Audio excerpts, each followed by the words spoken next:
ஓம் சாந்தி. எல்லோரும் குஷியாக இருக்கிறீங்களா?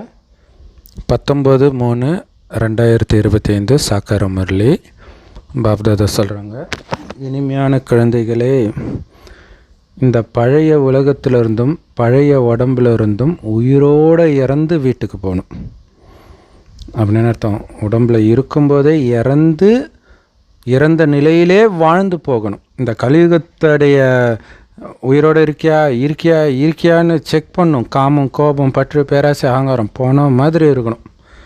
அப்போ தான் நீங்கள் வீட்டுக்கு போக முடியும். அதாவது கலியுகத்தின் எந்த வாசனையும் என்னை பிடிச்சி இழுக்கலைன்னு நிரூபிக்கணும். ஸோ அதனால் தேக உணர்வையே விட்டுருங்க. மகாபாரதத்தில் பார்த்திங்கன்னா அரவானை பலி கொடுப்பாங்க பாண்டவர்கள் ஜெயிக்கணுன்ட்டு. அவனோட ஆசை என்னென்னா, முழு யுத்தமும் நான் பார்க்கணும். அப்போ அவனுடைய கழுத்தை வெட்டி ஒரு கம்பத்தில் நட்டு மலை மேலே வச்சுடுவாங்க. ஸோ அந்த யுத்தம் ஃபுல்லாக அவன் பார்ப்பான். ஸோ எப்படி கழுத்து வெட்டினா எப்படி உயிர் இருக்கும்? அப்போ என்னென்னா, வெறும் உயிரோடு இருந்துக்கிட்டே இறந்த நிலையில் பார்க்குறது, சாட்சியாக பார்க்குறது, தேகன்றதை விட்டுறது. ஆத்ம அபிமானியாக ஆகுங்கள் அப்படிங்கிறார் பாபா. ஓம் சாந்தி. கேள்வி: நல்ல முயற்சி செய்யக்கூடிய குழந்தைகளுடைய அடையாளம் என்னவா இருக்கும்? ஸோ அவங்க அதிகாலையில் ஏந்திரிச்சு ஆத்மாபிமானி பயிற்சி பண்ணுவாங்க. அவங்க என்ன பண்ணுவாங்கன்னா, ஒரு பாபாவை நினைவு செய்வதற்கு முயற்சி பண்ணுவாங்க. அதாவது நான் ஆத்மா, என்னுடைய அப்பா பரமாத்மா சிவபாபா, அவ்வளோதான். மற்றபடி எந்த தேகதாரியும் நினைவில் எடுத்துகிட்டு வர மாட்டாங்க.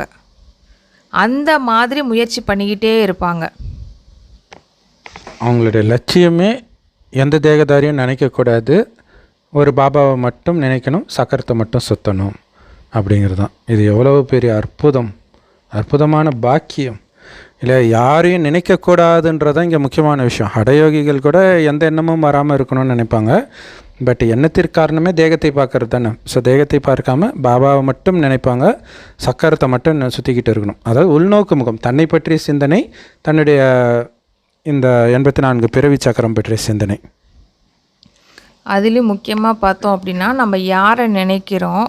சிவபாபாவை நினைக்கிறோம். இந்த உலகத்திலேயே ரொம்ப நல்லவர், வல்லவர், கருணை கடல், சுகக்கடல், அன்பு கடல் அப்படின்ட்டு இருக்கிறவரை நம்ம நினைக்கிறோம். மற்றபடி எந்த தேகதாரியை நினச்சாலும் அவர்கள் எல்லாருமே ராவணனுடைய சிறையில் இருக்கிறாங்க. ஸோ அவர்களை நினைவு செய்கிறதுனால நமக்கு எந்த விதமான லாபமும் கிடையாது. அதை நம்ம நினைவில் வச்சுக்கிட்டு நம்ம பாபாவை நினைக்கணும். ஓம் சாந்தி. குழந்தைங்க, இப்போ உயிரோடு இறந்துருக்கிறீங்க. இறந்துட்டிங்களா? எப்படி இறந்துருக்கீங்க அப்படின்னா, தேகத்தினுடைய அபிமானம், நான், எனது, என்னுடையது, அந்த மாதிரி எல்லாத்தையும் விட்டீர்கள் என்றால் மிச்சம் இருக்கிறது என்னது? ஆத்மா மட்டும்தானே இருக்கும். இப்போ நான் அப்படிங்கிற விஷயத்தை ஃபஸ்ட்டு நமக்கு இந்த கண்கள் மூலமாக தெரியக்கூடியது இந்த உடல். இந்த உடலையும் விட்டுருங்க. அடுத்தது சூட்சமமாக இருக்கக்கூடியது இந்த நான். அந்த நாணையை விட்டுருங்க. அப்படின்னா மிச்சம் இருக்கிறது என்னன்னு பார்த்தீங்கன்னா வெறும் ஆத்மா மட்டும்தான். இங்கே பார்த்தீங்கன்னா சரீரம் முடிந்து விடுகிறது, ஆனால் ஆத்மா இறக்கிறது கிடையாது.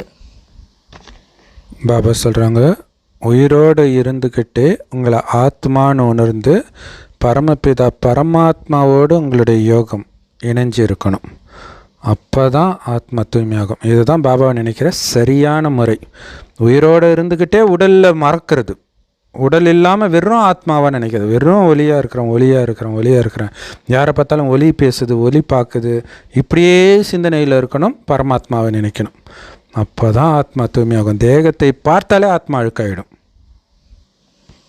நம்ம எது வரைக்கும் ஆத்மா முற்றிலுமாக தூய்மையாக ஆக முடியலையோ அது வரைக்கும் நம்மளால் தூய்மையான சரீரம் கிடைக்க முடியாது.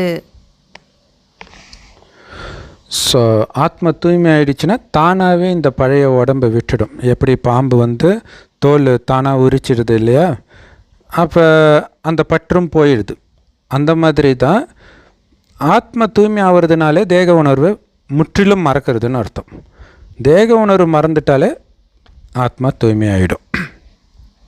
ஆக்சுவலி நம்ம பார்த்தோம் அப்படின்னா துவாபர யுகத்திலிருந்து கூட இப்போ ஒரு பிறவியுமே நம்ம எடுக்கிறோம் அப்படின்னா அந்த ஆத்மா அந்த உடலோட கணக்கு வச்சுருக்கு இல்லையா, அந்த கணக்கு முடிஞ்ச உடனேயே தன்னுடைய அந்த உடலை விட்டு வெளியில் வந்துடுது இல்லையா. அந்த மாதிரி நம்ம போன பிறவியில் நம்ம செஞ்ச பாவ புண்ணிய கணக்குக்கு தகுந்த மாதிரி தான் இந்த பிறவியில் நமக்கு உடம்பு கிடைக்கிது. ஸோ இந்த உடல் கூட வந்து பார்த்திங்கன்னா உடலோட நமக்கு கணக்கு இருக்குது இல்லையா, அந்த கணக்கு கூட எப்போ முடிவடையும் அப்படின்னா ஆத்மா தூய்மை ஆயிடுச்சு அப்படின்னா தூய்மையான ஆத்மா இந்த உடலில் இருக்கிறதுக்கு தகுதி இல்லாமல் இருக்குது. அதாவது வந்து உடல் தகுதி இல்லாமல் இருக்குது. அந்த இப்போ எப்படி சொல்கிறது, ஒரு தெய்வம் அப்படின்னு எடுத்துக்கிட்டாங்க அப்படின்னா சாதாரண ஒரு குப்பை உள்ள இடத்துல தெய்வத்தை வைக்க மாட்டாங்க. நல்ல சுத்தமான தூய்மையான இடத்துல தான் வந்து அந்த தெய்வ சிலையே வைப்பாங்க. அந்த மாதிரி ஆத்மாவும் தூய்மை ஆயிடுச்சு அப்படின்னா இந்த உடம்பு விகாரத்தினால அழுக்குனால உருவாக்கப்பட்ட உடல். ஸோ ஆத்மா வந்து இது வாழ்கிறதுக்கு தகுதியே இல்லாத உடம்பாக ஆகும் பொழுது இந்த சரீரத்திலேருந்து விடுபட்டுடுது.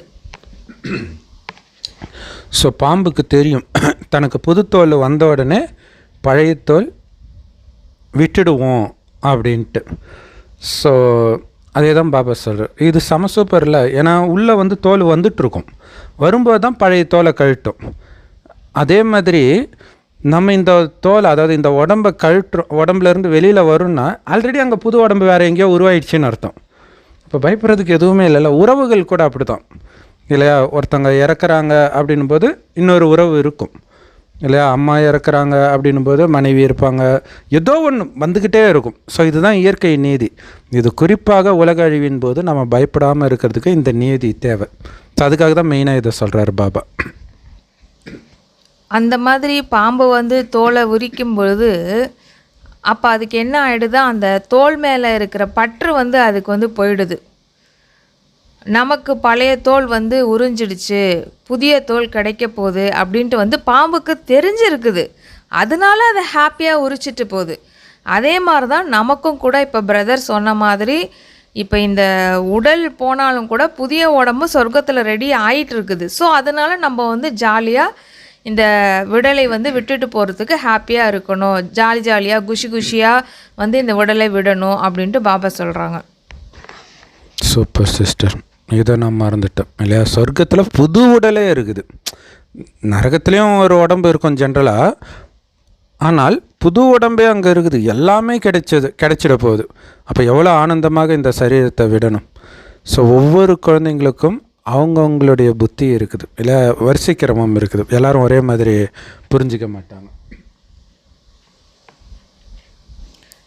நாம் வந்து வாழ்ந்து கொண்டே இந்த பழைய உலகத்திலிருந்து பழைய சரீரத்திலிருந்து இறந்து விட்டோம். அதாவது இப்போ பாம்பு வந்து பார்த்தோம், பாபா பாம்பை தான் உதாரணமாக சொல்லியிருக்காரு. பாம்பு வந்து அதனோட தோலை தான் உரிக்குது, பாம்பு ஒன்றும் செத்து போகலை. அந்த மாதிரி பாபா இங்கே என்ன சொல்கிறாருன்னா, நம்ம இங்கே வாழ்ந்துக்கிட்டே தான் இருக்கிறோம், ஆனாலும் இந்த பழைய உலகத்தினுடைய அந்த சம்பந்தங்களிலிருந்து நம்ம விலகி இருக்கிறோம்.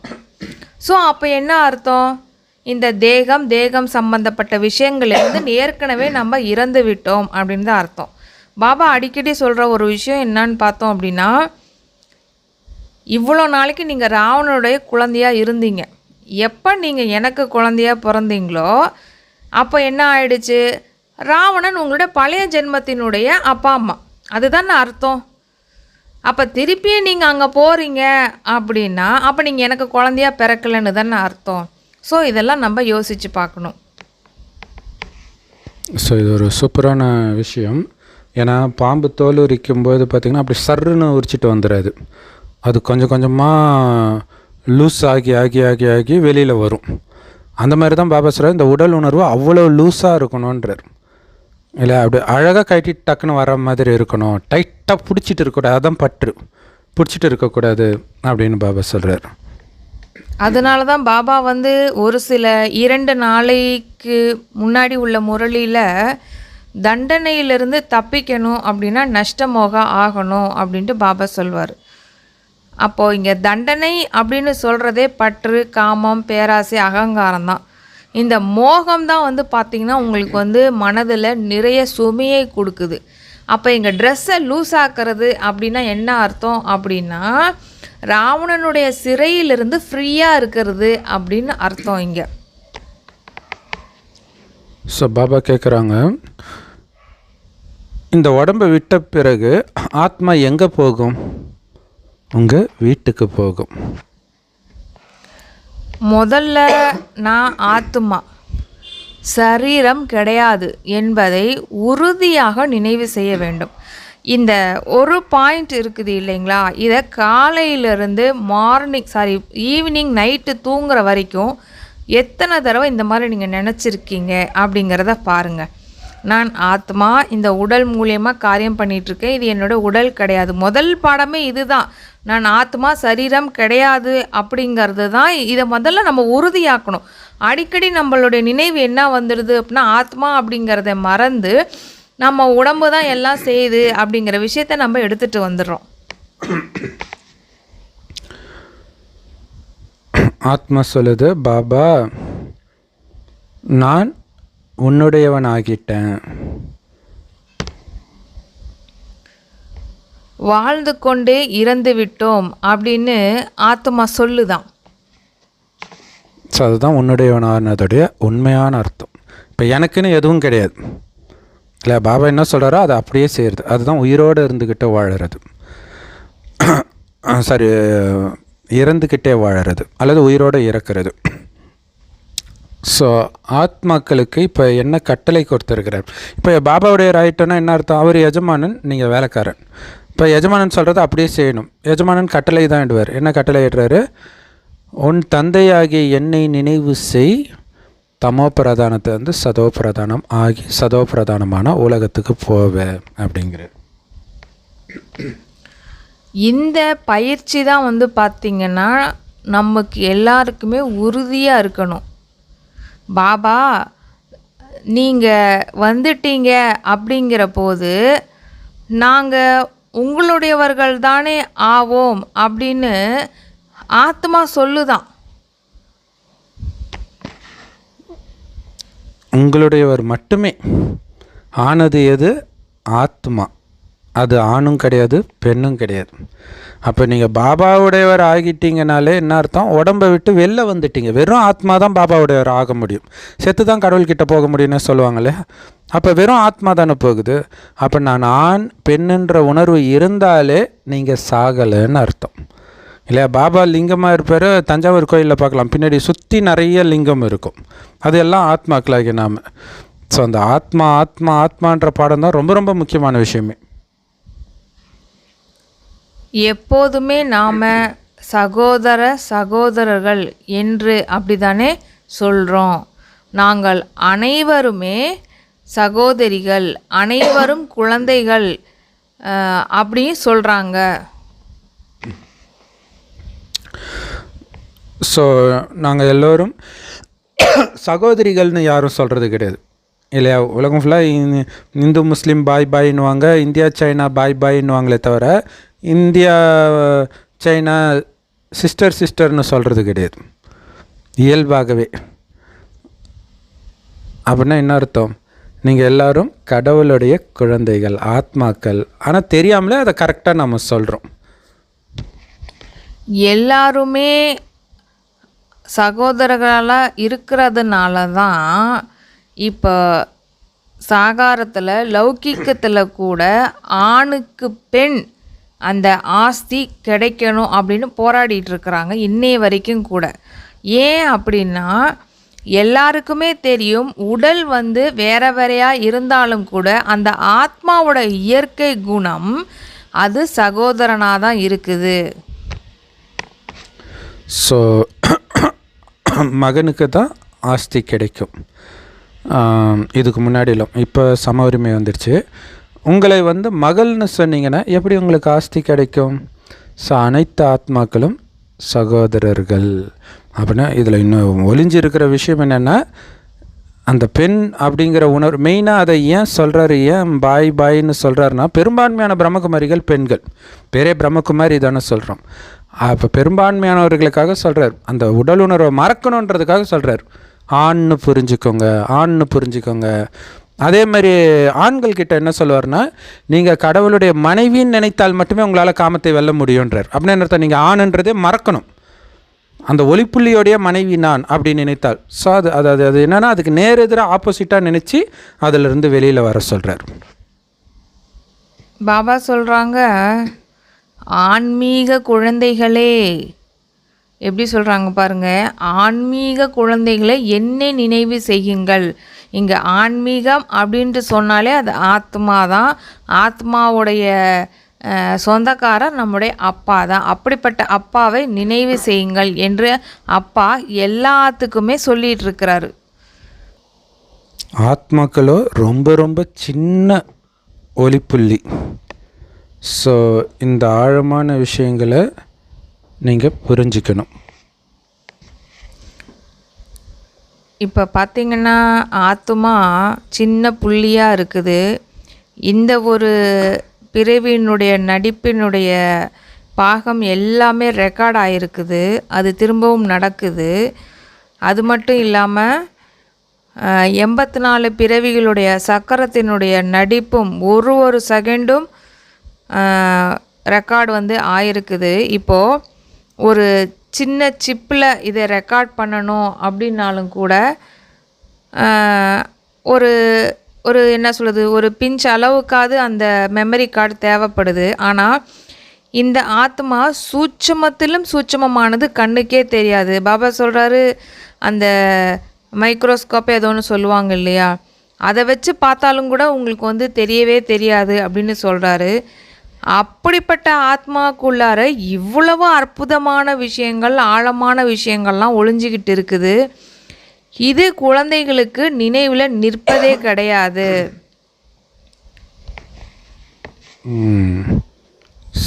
ஸோ நிரந்தரமாக குழந்தைங்க வந்து நினைவில் இருக்க முடியறது கிடையாது. ஸோ அதுக்கு வந்து சன்னியாசிகள் ஒரு அற்புதமான உதாரணம் ஒன்று கொடுப்பாங்க. என்னென்னா, யார்கிட்டயோ உன்னை வந்து எருமைன்னு சொல்லிக்கிட்டே இரு அப்படின்னு சொன்னாங்களாம். ஸோ அது எதுக்குன்னா, நான் யாருன்னு நினைக்கிறேனோ அதை மறக்கிறதுக்கு ஒரு யுக்தி. இப்போ பாபா ஆத்மாக்களை சகோதரர்கள்னு சொல்கிறாரு இல்லையா, அந்த மாதிரி யாருன்றதை மறக்கணும். பணக்காரன் அது இதுன்னு மறக்கணும், நீ எருமைன்னு சொல்லிக்கிட்டே இரு. அப்போ அவன் இதை சொல்ல என்ன ஆகிட்டான்னா, அவன் வந்து எருமையாக ஆயிட்டதாகவே அவன் நினைக்க ஆரம்பிச்சிட்டானான். ஆனால் உண்மையில் யாரும் எருமையாக ஆகிறது கிடையாது. ஆனால் நீங்கள் உண்மையிலே ஆத்மா தான். அதை திரும்ப சொல்ல தான் இந்த ஆத்ம உணர்வுக்கு வருவீங்கன்றதுக்காகத்தான் பாபா வந்து திரும்ப நீங்கள் ஆத்மான்னு புரிஞ்சுக்கோங்க, என்னை நினைவு பண்ணுங்கள். இன்னும் கேட்டிங்கன்னா, அவ்வியக்த மதத்தில் நான் மேலேருந்து வந்திருக்கிறேன்னு புரிஞ்சுக்கோங்கன்றார். இப்போ கிறிஸ்தவ மதம், முஸ்லீம் மதத்துலலாம் பார்த்திங்கன்னா, இந்த ஃபரிஸ்தாக்கள் வந்து ஏஞ்சல்னுவாங்க, மேலேருந்து வருதுன்னு தான் சொல்லுவாங்க. தேவதூதன், மலக்குகள் மேலேருந்து வந்தது. ஏன்னா பாபா தான் சொல்கிறார், நீங்கள் இறந்த உடனே மேலே போயிட்டீங்க. பாபா குழந்தை ஆனவுடனே இங்கே இறந்துட்டீங்க. எப்படி பிள்ளையாரை பார்த்தோடனே அவரை கொலை பண்ணிடுறாங்கல்ல, அதுக்கப்புறம் வேறு தலையை வைக்கிறாங்க. அப்போ அதுக்கு முன்னாடி இருந்த அந்த அடையாளத்தையெல்லாம் அழிச்சிட்டாருன்னு அர்த்தம். ஸோ அதே தான் இந்த எருமை கதையும் கூட. ஸோ அப்போ நான் மேலேருந்து வந்திருக்கிறேன், அதுதான் என்னுடைய வீடு, நான் சும்மா இங்கே வந்திருக்கிறேன், செய்தி கொடுக்க வந்திருக்கிறேன், சில கடமையை முடிக்க வந்திருக்கிறேன், ஆனால் என்னுடைய வீடு அங்கே தான் இருக்குது அப்படிங்கிற உணர்வில் இருக்க உண்மையிலே அங்கேருந்து வந்தேன்ற அந்த உணர்வு உங்களுக்கு வரணும். அதுக்காக தான் பாபா வந்து ஆத்மானு உணருங்கன்னு திரும்ப சொல்கிறார். இந்த ஆத்மா மற்றும் பரமாத்மாவுடைய ஞானம் வந்து யாருக்குமே இல்லை. இருந்திருந்தால் ஆத்மான்னு புரிஞ்சுக்கோங்கன்னு சொல்லுவாங்க, இல்லாததுனால எருமைன்னு புரிஞ்சுக்கோங்கன்றாங்க. இப்போ நீங்கள் ஆத்ம அபிமானிகளாக ஆக வேண்டும். நான் ஆத்மா, இந்த பழைய உடம்பை விட்டுட்டு சென்று புதியதாக எடுக்க வேண்டும். ஆத்மா பார்த்திங்கன்னா நட்சத்திரம் போன்று இருக்குது, இரு புருவங்களுக்கு மத்தியில் இருக்குது என்று மனிதர்கள் சில நேரத்தில் வாயின் மூலமும் சொல்லவும் செய்கிறாங்க. பிறகு என்ன சொல்கிறாங்க, பெருவிரலை போல இருக்குது அப்படின்னு சொல்லிடுறாங்க. நட்சத்திரம் எங்கே, கட்டை விரல் அடையாளம் எங்கே? அதாவது நட்சத்திரம் சின்னதாக இருக்கும், கட்டை விரல் எவ்வளோ பெருசு இருக்கும். அப்போது இது ரெண்டுத்துக்குள்ளே எவ்வளோ வித்தியாசம் இருக்குது பாருங்கள். சில பேர் என்ன பண்ணுறாங்க அப்படின்னா மண்ணிலால் ஆன சாலி கிராமம் அமைக்கிறாங்க. ஆத்மா இவ்வளவு பெரியதாக இருக்க முடியுமா? இப்போ நம்ம பிரதர் சொன்ன மாதிரி தஞ்சாவூர் கோயிலில் பார்த்திங்கன்னா சுற்றி முற்றி சாலி கிராமம் தான் இருக்கும், பெரிய பெரிய லிங்க வடிவத்திலலாம் வச்சுருப்பாங்க. பாபா சொல்கிறார் ஆத்மா ரொம்ப சின்னது அப்படிங்கிறாரு. அப்போ ஆத்மா எவ்வளோ பெருசாக இருக்க முடியுமா அப்படின்னு கேட்குறாரு. ஸோ இதை பற்றியெல்லாம் பாபா புரிய வைக்கிறது உடலுணர்வை மறக்கணுன்றதுக்காக தான் ஆத்மாவை பற்றி நிறைய விஷயத்த சொல்லியிருக்கார். அப்போ தானே அதை பற்றி நம்ம சிந்தனை பண்ணிகிட்டு இருப்போம். ஸோ மனிதர்கள் தேக உணர்வில் இருக்கிறதுனால எல்லாத்துக்கும் அதே மாதிரியே பெரிய பெரிய உருவத்தை கொடுத்துட்டாங்க. லிங்கம் இல்லை தஞ்சாவூர் பெரிய கோயிலில் பெருசாக இருக்கும், இந்த மாதிரிலாம் பண்ணிட்டாங்க. ஆனால் இது எல்லாமே சூக்ஷ்மத்தின் விஷயங்கள், ஸ்தூல விஷயங்களே கிடையாது. இல்லை கண்ணுக்கு தெரியக்கூடிய விஷயமே கிடையாது. அவ்வளோ சின்னதாக இருக்கக்கூடியது ஆத்மாவும் சரி பரமாத்மாவும் சரி. அதனுடைய மகிமையை சொல்கிறதுக்காக என்ன பண்ணிட்டாங்க அப்படின்னா அதனுடைய உருவங்களை பெருசு பெருசாக ஆக்கிட்டாங்க.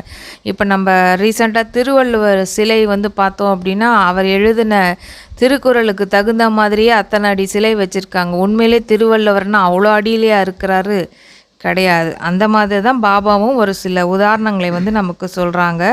இது எல்லாமே ரொம்ப சூட்சுமமான ஆழமான விஷயம் அப்படின்னு பாபா சொல்கிறாரு. பக்தியில் கூட என்ன பண்ணுறாங்க மனிதர்கள் அப்படின்னா பூஜை அறையில் தனிமையில் போய் உக்காந்துக்கிறாங்களாம்.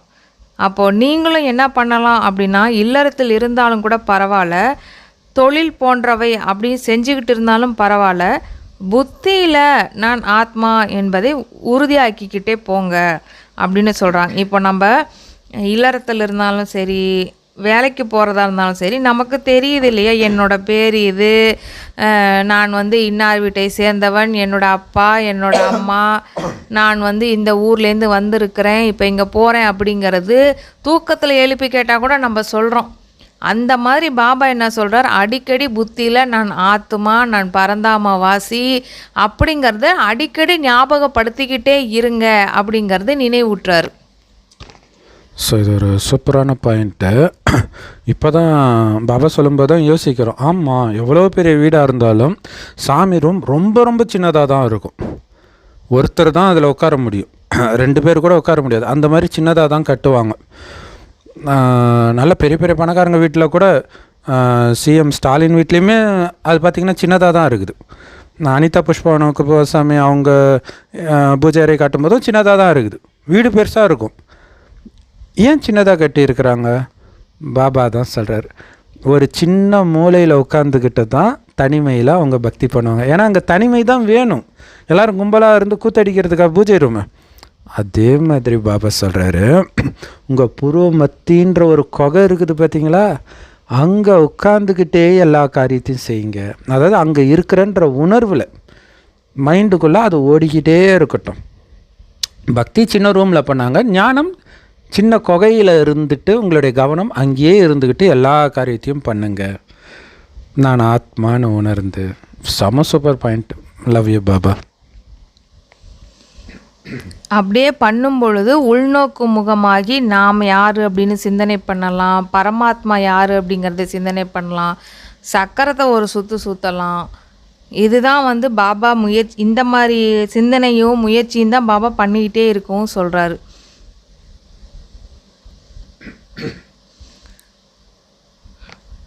உங்களுடைய தந்தையாகிய நானும் பார்த்திங்கன்னா சிறிய புள்ளியாகத்தான் இருக்கிறேன் அப்படின்னு சொல்கிறாரு. நான் பெரிய உருவத்தில் இருக்கிறேன் அப்படின்லாம் கிடையாது. இதனுடைய நினைவார்த்தமாக தான் பார்த்திங்கன்னா கோயிலெல்லாம் பெருசு பெருசாக இருக்கும், ஆனால் அந்த மூலவர் இருக்கிற இடம் பார்த்திங்கன்னா ரொம்ப சின்னதாக இருக்கும், ரொம்ப கஷ்டப்பட்டு வர பார்க்க வேண்டியதாக வேறு இருக்கும் நமக்கு. Super super. ஸோ பாபா சின்னதாக இருக்கிறாரு, அவரே வந்தாலும் பூர்வ மத்தியில் தான் உட்காரணும், எல்லா ஆத்மாவும் பூர்வ மத்தியில் தான் உட்காரணும். ஸோ அதனால் கோயிலில் எல்லா பிரகாரமுமே சின்ன சின்னதாக தான் இருக்கும். எவ்வளோ பெரிய கோயிலாக இருந்தாலும் அந்த சாமி இருக்கிற இடம் சின்னதாக தான் இருக்கும். செம சூப்பர். ஸோ பாபா பெரியவராக, அதாவது பெரிய சைஸில் இல்லை, ஆனால் எல்லா ஞானமும் அவர்கிட்ட இருக்குது. மற்றபடி ஆத்மாவும் பரமாத்மாவும் பார்க்குறதுக்கு ஒரே மாதிரி தான் இருக்கிறாங்க. ஆனால் என்னை பரம், சுப்ரீம், உயர்ந்தவர் அப்படின்னு சொல்கிறோம். இதுவும் நாடகத்தில் பதிவாகி இருக்கிறது. அப்பா சொல்கிறாங்க, நான் அமரனாக, அதாவது அழிவில்லாதவனாக இருக்கின்றேன் என்று கூறுகின்றார். நான் அமரனா இல்லை என்றால் உங்களை எப்படி நான் தூய்மையாக்குறது? அந்த ஒரு அஜித் படத்தில் கூட ஒரு பாட்டு வருங்க பிரதர். அதாவது என்ன பாட்டுன்னா, கடவுள் பூமிக்கு வந்துட்டார் அப்படின்னா அவர் இந்த பொண்ணையெல்லாம் பார்த்துட்டாருன்னா தாடியுடன் தான் அலைவாராம். ஏன்னா அந்த அளவுக்கு ராவணன் இந்த காமம் அப்படிங்கிற விஷயத்தில் பிடிச்சி இழுத்து வச்சிருக்கிறாரு. அதனால தான் பாபா சொல்கிறாரு, நான் பிறக்கவே மாட்டேன் அப்படிங்கிறாரு. அது உண்மைதான் போல இருக்குது. எனக்கு உண்மையிலே அந்த பாட்டு கேட்கும்போது எனக்கு அப்பயே எனக்கு தோணும், என்ன கடவுளே வந்துட்டான்னா தாடியோட தான் அலைவாரா அவர்? என்னடா அவனுங்க பாட்டு எழுதியிருக்கிறானுங்க இப்படி அப்படிங்கிற. ஆனால் பாபா சொல்லும்போது தான் தெரியுது, உண்மைதான் போல இருக்குது. ஏன்னா அந்த அளவுக்கு மோசமான கலியுகம் இது. அவர் பிறந்துட்டார்னா அவரும் தூய்மை இழக்கிற மாதிரி ஆகிடும். அதனால தான் பாபா அவர் இங்கே பிறவி எடுக்கிறதே கிடையாது. Super super. இது கண்ணதாசன் பாட்டில் கூட வரும். அவனை அழைத்து ஆசையில் மிதக்க விட்டு ஆடடா ஆடு என்று ஆட வைத்து பார்த்திருப்பேன், படுவான் துடித்துடிப்பான், பட்டதே போதும் என்பான், பாவி அவன் பெண்ணினத்தை படைக்காமல் விட்டு வைப்பான் அப்படின்னு இருக்கும். ஸோ வந்தால் காமத்தில் விழுந்துடுவாங்க. ஸோ அதனால தான் அவர் பிறக்கலை. இது அவங்க கண்ணதாசன் இந்த மாதிரி கவிஞர்களுக்கு டச் ஆகி எழுதியிருக்கிறாங்க பாங்க. ஆனால் கரெக்டாக இருக்குது. இப்போ நீங்கள் சொல்லும்போது தான் அது தெரியுது.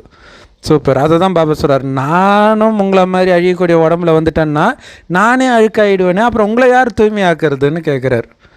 Super Baba, love you Baba. நான் எப்படி அப்புறம் உங்களை இனிமையான குழந்தைகளேன்னு சொல்கிறது? பாபா உங்களை இனிமையான குழந்தைகளேன்னு கொஞ்சறதுலேயே அவர் சந்தோஷமாயிடுறார், திருப்தி ஆயிடுறார். ஆத்மாதான் பார்த்திங்கன்னா அனைத்தையும் செய்யுது. பாபா என்ன பண்ணுறாங்க அப்படின்னா எல்லாரையும் ஆத்ம அபிமானியாக மாற்றுகின்றார். இதில்தான் உழைப்பே இருக்கிறது. உண்மையிலே 100 வருடங்களாக அவர் பண்ணாத உழைப்பே இல்லைன்னே சொல்லலாம். இன்னை வரைக்கும் உழைச்சிக்கிட்டு இருக்கிறாரு. நம்மளும் உழைக்கிறோம், அவரும் சேர்ந்து நம்ம கூட உழைச்சிக்கிட்டே இருக்கிறாரு. ஸோ பாபா சொல்கிறாங்க, என்னை நினைவு செய்யுங்க, வேறு யாரையும் நினைக்காதீங்க. ஒரு பிரதர் சொன்னார், பிரதர் பாவமாக இருக்குது பிரதர் பாபா பார்த்து, அவரும் நினைங்கன்னு சொல்லிக்கிட்டே இருக்கிறாரு. ஸோ பாபா அதை தான் சொல்லிகிட்ருக்காரு, நீங்கள் எந்த முரளி எடுத்தாலும் இது இல்லாமல் இருக்காது, அதோடைய சாரம் இதாக தான் இருக்கும். என்னை தவிர யாரையும் நினைக்காத குழந்த, உனக்கு மற்றதை நினச்சி தான் கீழே விழுந்த, என்னை நினைக்க தான் சக்தி நிரம்பும், மற்றதை நினைக்க சக்தி இறங்கிடும் அப்படின்னு பாபா சொல்லிகிட்டே இருக்கிறார். உலகில் பார்த்தோம் அப்படின்னா யோகிகள் அநேகர் பேர் இருக்கிறாங்க. இப்போ நம்ம ஒரு கன்யாவுக்கு நிச்சயதார்த்தம் பண்ணுறோன்னு வச்சுக்கோங்களேன், அந்த கணவனோட லவ் ஏற்பட்டுடுது, அதாவது தொடர்பு வந்துடுது, அதாவது அவங்களையே நினச்சிக்கிட்டே இருக்கிறாங்க இல்லையா? சரி, ஓகே இருக்குது. அப்போது அந்த நிச்சயதார்த்தம் ஆவறதுக்கு முன்னாடி அந்த மாதிரி அந்த பொண்ணுக்கு ஏதாவது ஆணுச்சா, ஏதாவது தொடர்பு இருந்துச்சா, அந்த பையனையே நினச்சிக்கிட்டு இருந்தாங்களா அப்படின்னா கிடையாது. எப்போ தன்னுடைய கணவனை பார்க்குறாங்களோ அன்னையிலேருந்து நிச்சயதார்த்தம் ஆன உடனேயே அந்த அந்த கணவனையே அவரை நினச்சிக்கிட்டே இருக்கிறாங்க இல்லையா? அது மாதிரி தான் பாபாவும் சொல்கிறாரு, இவ்வளவு நாளைக்கு நீங்கள் இருந்துட்டீங்க, ஓகே, இப்போ உங்களுடைய கணவன் நான் வந்துட்டேன், உங்களுக்கு எனக்கும் நிச்சயதார்த்தம் ஆயிடுச்சு அப்படின்னா நீங்கள் என்ன நினச்சிக்கிட்டே இருக்கணும் இல்லையா? அதுதான் யோகம் அப்படின்னு சொல்கிறாரு. இதில் மிகுந்த பயிற்சி தேவை.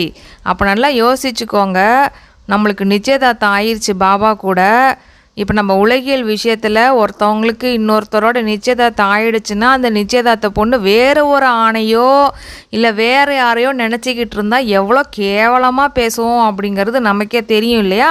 அந்த தப்பை நம்ம பாபாவை தவிர வேறு யாராவது நினைக்கிறோம் அப்படின்னா அந்த கேவலமான ஆள் நம்ம தான் அப்படின்ட்டு நினச்சி அதுலேருந்து வெளில வரத்துக்கு முயற்சி பண்ணுவோம். ஸோ இது சூப்பர். அது பல தடவை இந்த உதாரணம் பாபா சொல்லியிருந்தாலும் இப்போ தான் அதோடைய ஆழம் புரியுது. ஏன்னா வேறு யாரோ தானே அந்த ஆண் நிச்சயமாகிற வரைக்கும், அது வரைக்கும் அவனே நினச்சிட்டு இருந்தா. இப்போ நீங்கள் சொல்லுங்கள், என்ன பாபா திடீர்னு உன்னை நினைக்க சொல்கிற? அதான் பாபா சொல்கிற, இதுக்கு முன்னாடி நிச்சயமாகிறதுக்கு முன்னாடி அந்த பொண்ணு மட்டும் என்ன அவனை நினச்சிட்டா இருந்தால் முடியுது இல்லை? பார்த்ததுலேருந்து அவனுடைய நினைவிலே எல்லாம் இருக்கிறா. அந்த மாதிரி நீ என்னை நினைவு பண்ணிக்கிட்டே இரு. இன்னொரு முக்கியமான விஷயம், இப்போ இந்த நெப்போலியன் மகனுக்கு திருமணம் நடந்துச்சு இல்லையா? அவர் அமெரிக்காவில் இருக்கார், பொண்ணு தஞ்சாவூர்னு நினைக்கிறேன். ஸோ இங்கே பகல்னால் அங்கே இரவு அப்படியே 12 அல்லது 13 மணி நேரம் டிஃப்ரென்ஸ் வரும். இங்கே காலையில் 1 மணினா அங்கே நைட்டு 1 மணியாக இருக்கும். ஸோ அந்த அளவுக்கு டிஃப்ரென்ஸ் இருக்குது. அப்போ என்ன பண்ணுவாங்க, அவனோட பேசணுன்றதுக்காக இங்கே தூக்கத்தை தியாகம் பண்ணுவாங்க. அதேமாரி அவரும் அங்கே தூக்கத்தை தியாகம் பண்ணுவார். அப்போ லவ் வந்து தூக்கத்தை தியாகம் பண்ண வைக்கிறதில்ல. அப்போ ஏன் உங்களுக்கு அமிர்த வேலை ஏந்திரிக்க முடியல? ஏன்னா நான் அங்கே தான் உங்களுக்காகவே அது இருக்கிறேன்ல. அதிகாலையில் ஏந்திரிச்சு ஆத்மாபிமானி பயிற்சி பண்ணுங்கள். ஒரு பொண்ணு வந்து குண்டாக இருக்கிறா அப்படின்னா, மாப்பிள்ளை அழகாக இருக்கிறாரா, ஒரு ஃபோன் பண்ணி அதாவது நிச்சயமான உடனே உடம்பை குறைச்சிக்கணுன்னா, அது வரைக்கும் சோம்பேறியாக இருந்த பொண்ணு ஜாகிங் போகும், வாக்கிங் போகும், அவ்வளவும் பண்ணும் அவனை பிடிச்சிடுச்சின்றதுக்காக. அப்பா அம்மா சொல்லியிருப்பாங்க, யாரோ சொல்லியிருப்பாங்க, கேட்கல. ஆனால் அவன் மேலே அந்த நிச்சயத்தின் போதை, அதை தான் பாபா வந்து கல்யாணம் ஆகிடுச்சு சொல்லலை, நிச்சயமாக இருக்குன்னு சொல்கிறார். ஏன்னா கல்யாணம் ஆகிட்டா அந்த போதை போயிடும் இல்லையா? ஸோ அதனால் அந்த நிச்சயத்தில் உள்ள போதையிலே தான் இருக்க போகிறீங்க. கல்யாணம் காட்சியில் எங்கே போகுதுன்னா சத்தியுகத்தில் தான் உங்களுக்கு கல்யாணம் நடக்குது. இங்கே நிச்சயதார்த்தம் தான்.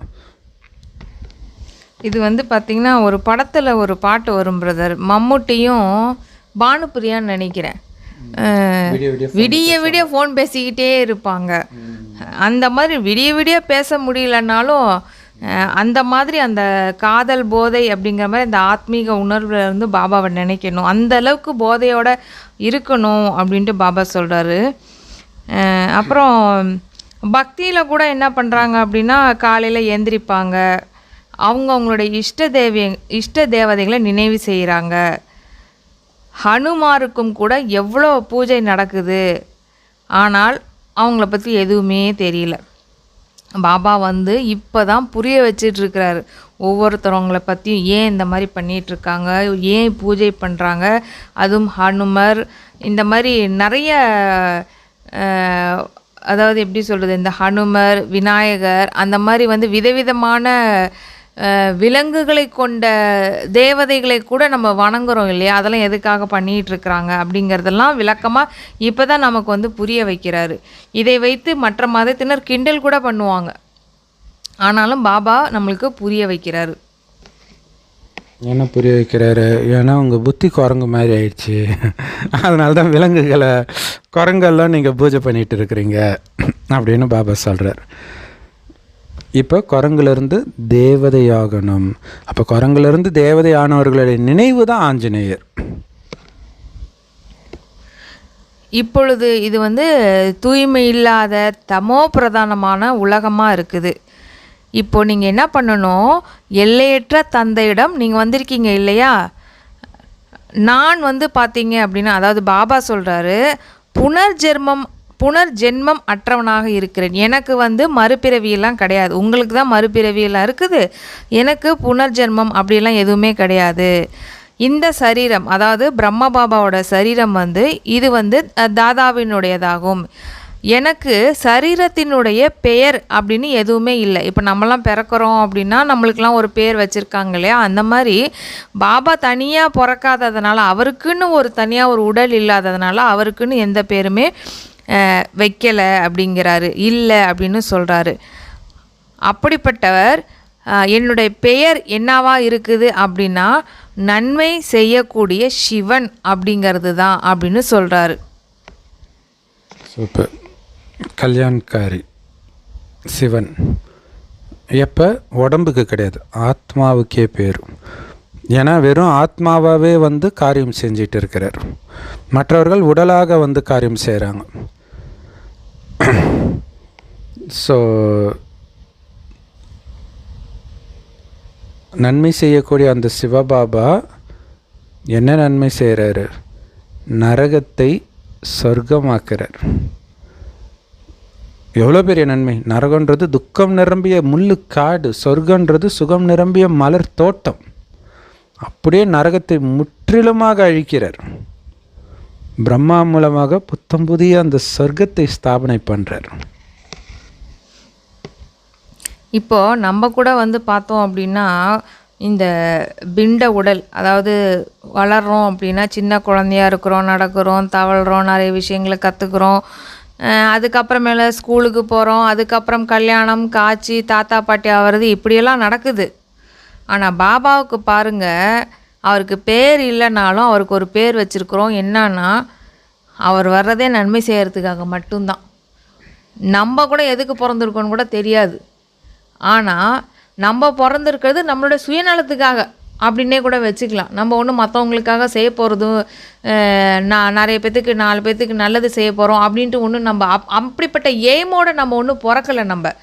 ஆனால் இங்கே பாபா, பிரம்மா பாபா சரீரத்தை எடுத்து பிறந்திருக்கிறதே வந்து நன்மை செய்கிறதுக்காகவே பிறந்திருக்கிறார். அதனால தான் அல்லாஹ் அப்படின்னாலே நன்மை செய்யக்கூடியவர் அப்படின்னு சொல்லப்படுது. ஸோ நீங்கள் பிரஜாபிதா பிரம்மாவுடைய வாய் வழியாக பிறந்த குழந்தைகள். நம்ம நடந்தாலும் சரி, சுற்றுனாலும் சரி, நம்ம வந்து என்ன பண்ணிக்கணும் அப்படின்னா, ஒருவருக்கொருவர் எச்சரிக்கை ஊட்ட வேண்டும். அதாவது என்ன சொல்லணும் அப்படின்னா, மண் மனாபவ, பாபாவை நினைவு பண்ணிங்களா? எங்கே போனாலும் யாரை பார்த்தாலும் நம்ம ஃபஸ்ட்டு என்ன கேட்கணும்? பாபா நினைவில் இருக்கீங்களா அப்படின்னு நம்ம கேட்கணும். அப்பாவை நினச்சாதான் பாவம் அழியும் மாதாஜி, அப்பாவை நினச்சாதான் பாவம் அழியும் பிரதர் அப்படின்ட்டு ஒவ்வொருத்தருக்கும் நம்ம எச்சரிக்கை கொடுத்துக்கிட்டே இருக்கணும். ஏன்னா தூய்மை அற்றபவர்களை தூய்மை ஆக்குபவர் பாபா தான். ஆனால் என்ன பண்ணிட்டாங்க? சிவனுக்கு பதிலாக கிருஷ்ண பகவானின் மகா வாக்கியம்னு கீதையில் தப்பாக எழுதிட்டாங்க. ஆனால் பகவான் எப்படி இருக்கிறாரு? நிராகாரமாக இருக்கிறார். கிருஷ்ணருக்கு வந்து உடல் இருக்குது. அதனால் அவரை யார்? சிவனை வந்து பரமபிதா அப்படின்னு சொல்லப்படுது. அதாவது பரலோகத்தில் இருக்கிற பிதா. அவருடைய பேரே வந்து சிவன் அப்படின்னு சொல்கிறாங்க. சிவனோட பூஜையும் இங்கே அதிகமாக நடக்குது. சிவகாசி சிவகாசி என்று சொல்லிக்கொண்டே இருக்கிறார்கள். பக்தி மார்க்கத்தில் பார்த்திங்கன்னா அநேக விதமான பேர்களை வச்சுட்டாங்க. எதுக்காக? வருமானத்திற்காக. அநேக கோயில்களையும் உருவாக்கிட்டாங்க அப்படின்ட்டு பாபா சொல்கிறாங்க. கண்டிப்பாக 12 ஜோதிர்லிங்கன்ட்டு எங்கே போனாலும் லிங்கம் தான் இருக்க போகுது. அதுக்கு அவ்வளவு பேர், அங்கே போகணும், வெளிநாட்டில் இருந்தெல்லாம் வருவாங்க.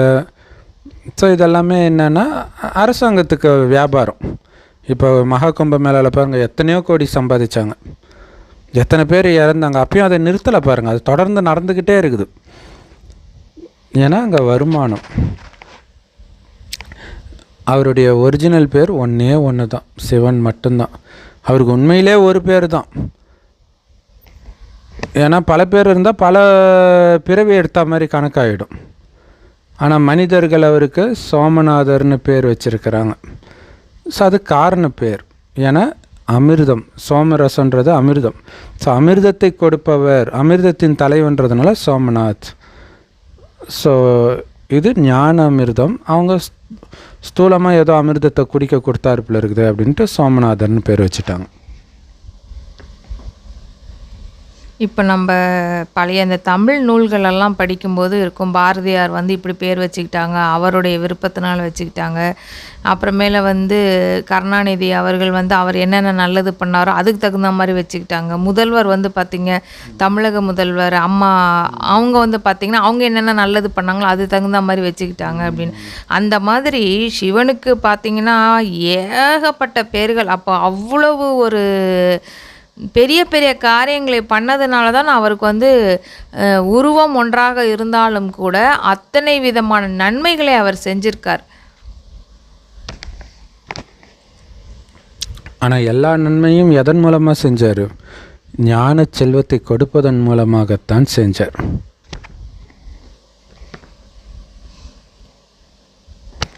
நீங்கள் எப்போ வந்து பூஜாரி ஆகுறீங்களோ அப்போ அவருக்கு கோயில் கட்டுறதுக்கு எவ்வளவு செலவு பண்ணியிருக்கிறீங்க இல்லை? இப்போ கோயிலெல்லாம் கட்ட முடியுமா? இப்போ அந்த சோமநாதர் ஆலயம் கடைசியாக இடிச்சிட்டு கட்டினது பார்த்திங்கன்னா 55 வருஷம் கட்டியிருக்கிறாங்க. சரி, எவ்வளோ செலவு பண்ணியிருப்பாங்க? பூஜாரி ஆகி அவ்வளோ செலவு பண்ணியிருக்கிறோம் கோயில் கட்ட. ஏன்னா உங்களுக்கு அமிர்தத்தை கொடுத்தார் இல்லையா? அமிர்தத்தை கொடுத்தார், அதன் மூலம் சொர்க்கத்தை அடைஞ்சிங்க. ஆனால் இழந்த பிறகு தான் பக்தியே பண்ணுறீங்க.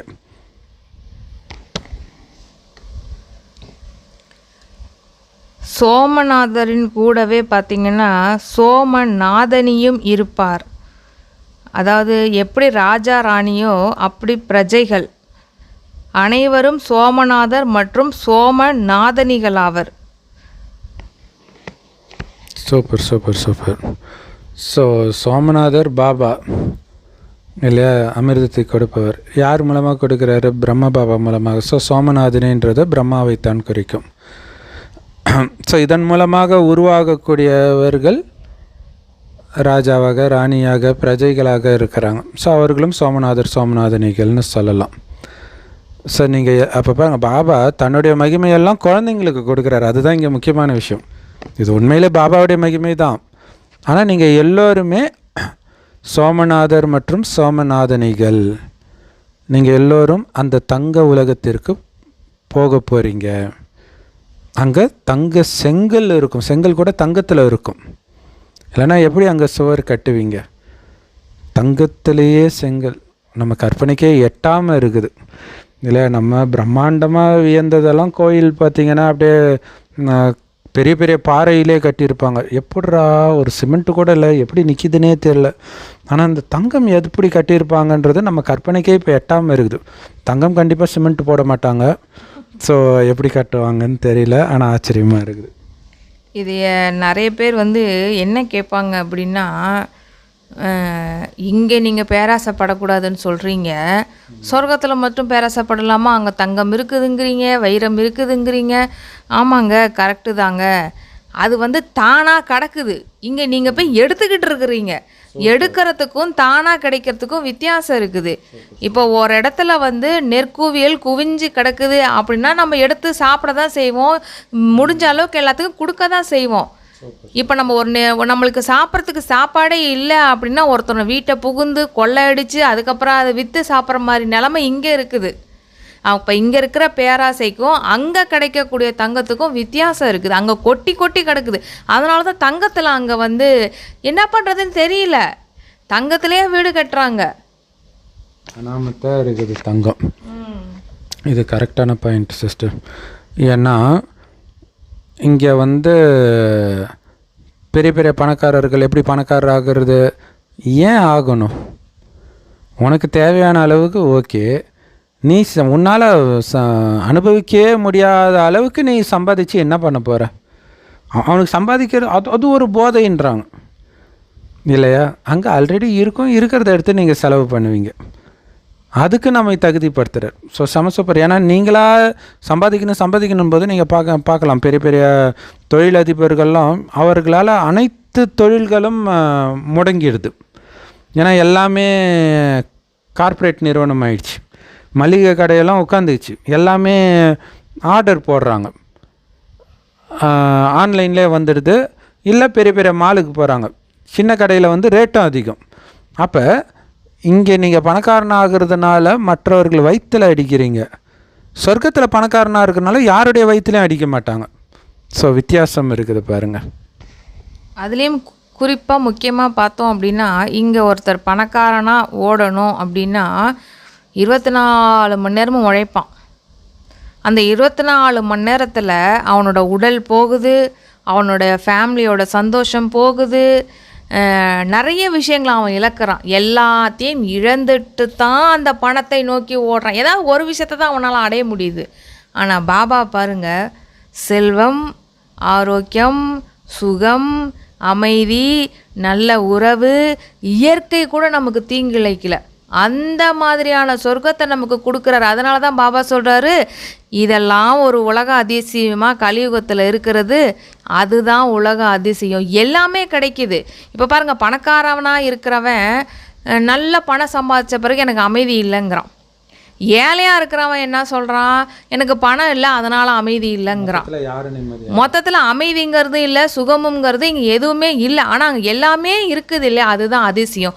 அப்படிப்பட்ட உலக அதிசயமான அந்த உலகத்தை இன்னைய வரைக்கும் துவாபர யுகத்திலிருந்து எந்த தர்ம ஸ்தாபகராலையும் உருவாக்க முடியல, எந்த சயின்டிஸ்டாலையும் உருவாக்க முடியல, எந்த சன்னியாசியாலையும் உருவாக்க முடியல. யார் தன்னை புத்திசாலின்னு நினைக்கிறாங்களோ அவங்களாலையும் உருவாக்க முடியல.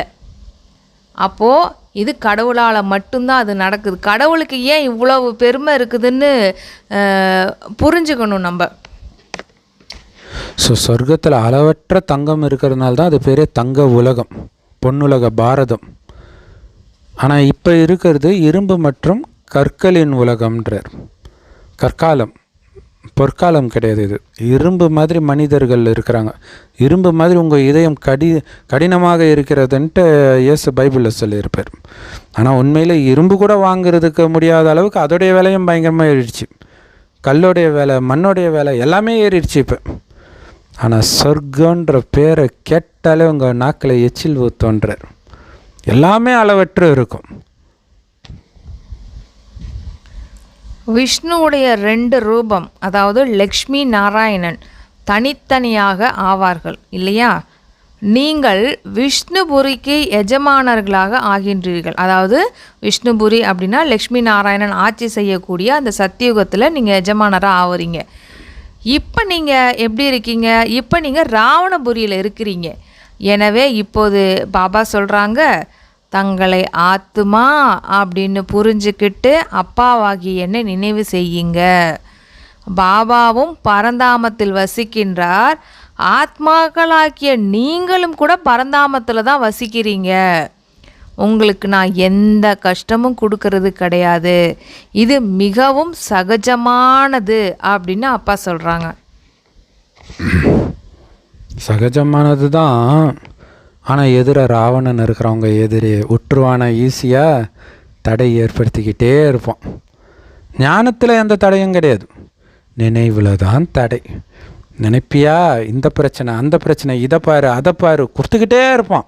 இன்னொரு பக்கம் மயக்கிறது, இந்த கவர்ச்சி அந்த கவர்ச்சி, உலகில் கவர்ச்சி, பேர் புகழ், மாயா அடி மேலே ஒரு அடியிலும் பயங்கரமாக இருக்கும், ரணகலமாக இருக்கும். எச்சரிக்கையாக இருக்கணும். இதுதான் முக்கியமான விஷயம் இல்லை. நினைக்கிறது ஈஸி, ஆனால் நினைக்க விடாமல் மாயா பண்ணிக்கிட்டே இருப்பான். அப்படிங்கிறதுல கவனம் இருக்கணும். எதை பார்த்தாலும் மாயாவாக பாருங்கள், டெஸ்ட் பேப்பராக பாருங்கள், தப்பிச்சிடுவீங்க. திரும்புகிற பக்கமெல்லாம் மாயான்றது நமக்கு தான். ஆனால் அவங்க எதை வச்சு ஹடயோகத்தில் மாயான்னு சொல்கிறாங்க அப்படின்னு தெரியல. இந்த மாயா என்ன பண்ணுதான், பாபாவை நினைவு செய்யவே விட மாட்டேங்குதான். இந்த யுத்தம் நடந்துக்கிட்டே இருக்குது. நீங்கள் என்ன பண்ணுறீங்க, கர்ம யோகிகளாகவே இருக்கிறீங்க அப்படின்னு பாபா சொல்கிறாங்க. ஸோ மாயா இதில் இன்னொரு விஷயம் என்னென்னா, இந்த லக்ஷ்மி நாராயணன் அதாவது விஷ்ணுன்னு ஒருத்தராக காட்டுறாங்க. ஆனால் ஒருத்தர் கிடையாது, அது 2 பேர், லக்ஷ்மி நாராயணன். ஸோ இந்த நினைவில் மாயை தடை ஏற்படுத்தி மறக்க வச்சுக்கிட்டே இருக்குது. ஏன்னா ஒன்ஸ் மறந்துட்டிங்கன்னு வச்சுக்கலாம், மறுபடியும் நினைவுக்கு போகிறதுக்கு டைம் ஆகும். எந்த அளவுக்கு நீங்கள் மறக்கிற நேரம் அதிகமாக மீண்டும் உங்களால் எவ்வளோ சீக்கிரம் கனெக்ட் பண்ண முடியாது. அதுக்கு என்ன பண்ணுது, அது தேக உணர்வில் எடுத்துகிட்டு வந்து பாபாவை நினைக்க விடாமல் பண்ணிக்கிட்டே இருக்குது. அதனால தான் இந்த தேகத்தை கழட்டி போட்டுருங்கன்ற. வெறும் ஒளியாக நினச்சிட்டிங்கன்னா அப்போ நீங்கள் வெறும் தேகத்தை கழட்டி போட்டு வரீங்க, மறுபடியும் அது உங்களுக்கு தேகத்தை போட்டு விட்டுருது, தேகன்ற ட்ரெஸ்ஸை. இதுதான் யுத்தமே. நீங்கள் அந்த தேகத்தை உடச்சிக்கிட்டே இருக்கிறது தான் யுத்தம். அதனால தான் மயான கொள்ளையில் பார்த்திங்கன்னா அம்மன் படுத்துட்டு இருக்கிற மாதிரி மண்ணிலே செஞ்சுருப்பாங்க. அதை மேலே ஏறி எல்லாம் மிதிப்பாங்க. நீங்களாக உடைச்சிட்டிங்கன்னா பிரச்சனை இல்லை, இல்லை மற்றவர்கள் மிதித்து உடைக்கிற மாதிரி இருக்கும், அதுதான் வலி. ஸோ அப்போ காரியம் செஞ்சுக்கிட்டே இந்த பயிற்சியில் நான் ஆத்மா உடம்பு கிடையாது, பரமாத்மாவுடைய குழந்தை சொர்க்கத்துக்கு போகணும், இந்த நினைவிலே காரியம் செய்கிற கர்மயோகிகள் நீங்கள். பகலில் உங்களால் அப்பாவை நினைக்க முடியல அப்படின்னா இரவில் நினைங்க. இரவில் செய்த பயிற்சி என்ன ஆகும் அப்படின்னா பகலில் உங்களுக்கு உதவி பண்ணும். ஏன்னா அமிர்த வேலை ஏந்திரிக்க முடியலன்னு சொல்கிறதுக்கு முக்கியமான காரணம் என்னென்னா, நீங்கள் நைட்டே தயார் பண்ணால் தான் காலை ஏந்திரிக்க முடியும். என்ன தயார்? பாபா நினைவிலே இருக்கணும், அல்லது முரளி படிக்கணும், மற்ற எந்த சிந்தனையும் இல்லாமல் இருக்கணும். நீங்கள் வேறு ஏதாவது மொபைல் ஃபோனு ஏதோ ஒன்று நோண்டிட்டு நீங்கள் படுத்திங்கன்னா கண்டிப்பாக டயர்டாக இருக்கும் தான். வீண் விஷயத்தை பார்த்தாலே மைண்ட் வந்து டயர்டாகிடும். விகாரம் மட்டும் கிடையாது, வீண் விஷயமும் டயர்டாகும். ஆனால் பாபா விஷயத்தை போட அது உங்களுக்கு தூக்கம் வர்றதுக்கே டைம் ஆகும். ஆனால் காலை சீக்கிரமாக ஃப்ரெஷ்ஷாக எழுந்திருப்பீங்க, ஆச்சரியமாக இருக்கும். அதான் சில நைட்டு பண்ணுற பயிற்சி பகல்லையும் நினைவு இருக்கிறதுக்கு பயன்படும் அப்படின்னு பாபா சொல்கிறார். ஸோ நம்மளுடைய நினைவு வந்து கிறிஸ்தவர்கள்லாம் கூட நைட்டு ஃபுல்லாக ஜபம் பண்ணுவாங்க. நிரந்தரமாக நினைவில் இருக்கிறதுக்கு பயிற்சி பண்ணணும். எந்த தந்தை நம்ம உலகத்துக்கே எஜமானராக ஆக்குகிறாரோ அவரை நாம் நினைவு செய்கிறோமா அப்படிங்கிறத யோசிச்சு பாருங்க. அதாவது எஜமானராகவே ஆக்குறார் நம்மளை, அப்போ நம்ம முழு நாளும் அவருடைய ஞாபகத்திலே இருக்கிறோமா? பாபாவின் நினைவு அப்புறம் 84 பிறவிகளுடைய சக்கரத்தினுடைய நினைவு இருந்தாலே மிகுந்த சௌபாக்கியம் அப்படின்னு பாப்பா சொல்கிறாங்க. அதே மாதிரி மற்றவர்களுக்கும் சொல்லுங்கள், சகோதர சகோதரிகளே, இந்த கலியுகம் அழிய போகுது, தங்க யுகம் வரப்போகுது. Love you Baba, love you Baba, love you Baba. நம்ம love you Baba love you பாபான்னு சொல்கிறது தான் அங்கே ஹரபரபரபரபரபரன்ட்டு பெந்தகஸ்து சொல்கிறாங்க போல இருக்குது.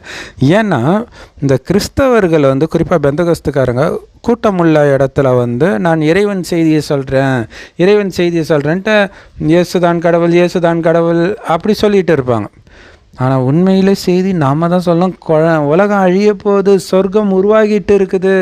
அவங்களும் சொல்லுவாங்க பரலோக ராஜ்யம் இதெல்லாம் சொல்லுவாங்க. பட் இங்கே அழிந்து இதே பூமி மாறிட்டு இருக்குதுன்னு அவங்களுக்கு தெரியாது. அப்போ இந்த செய்தியை நாம் தான் சொல்லணும். அதற்காக ராஜயோகத்தை கற்றுக் கொடுக்கறதுக்காக கடவுளே வந்திருக்கிறாரு. தங்க யுகத்திற்கு உங்களை தயார்படுத்துகிற ராஜயோகத்தை கற்றுக் கொடுக்குறாரு. இந்த இரும்பு யுகம் முடிந்தவுடன் தங்க யுகம் வந்தே தீரணும். காலச்சக்கரம் கேள்விப்பட்டிருக்கிறீங்கள, கலியுகம் முடிஞ்சு சத்தியுகம் வரும்ன்ட்டு.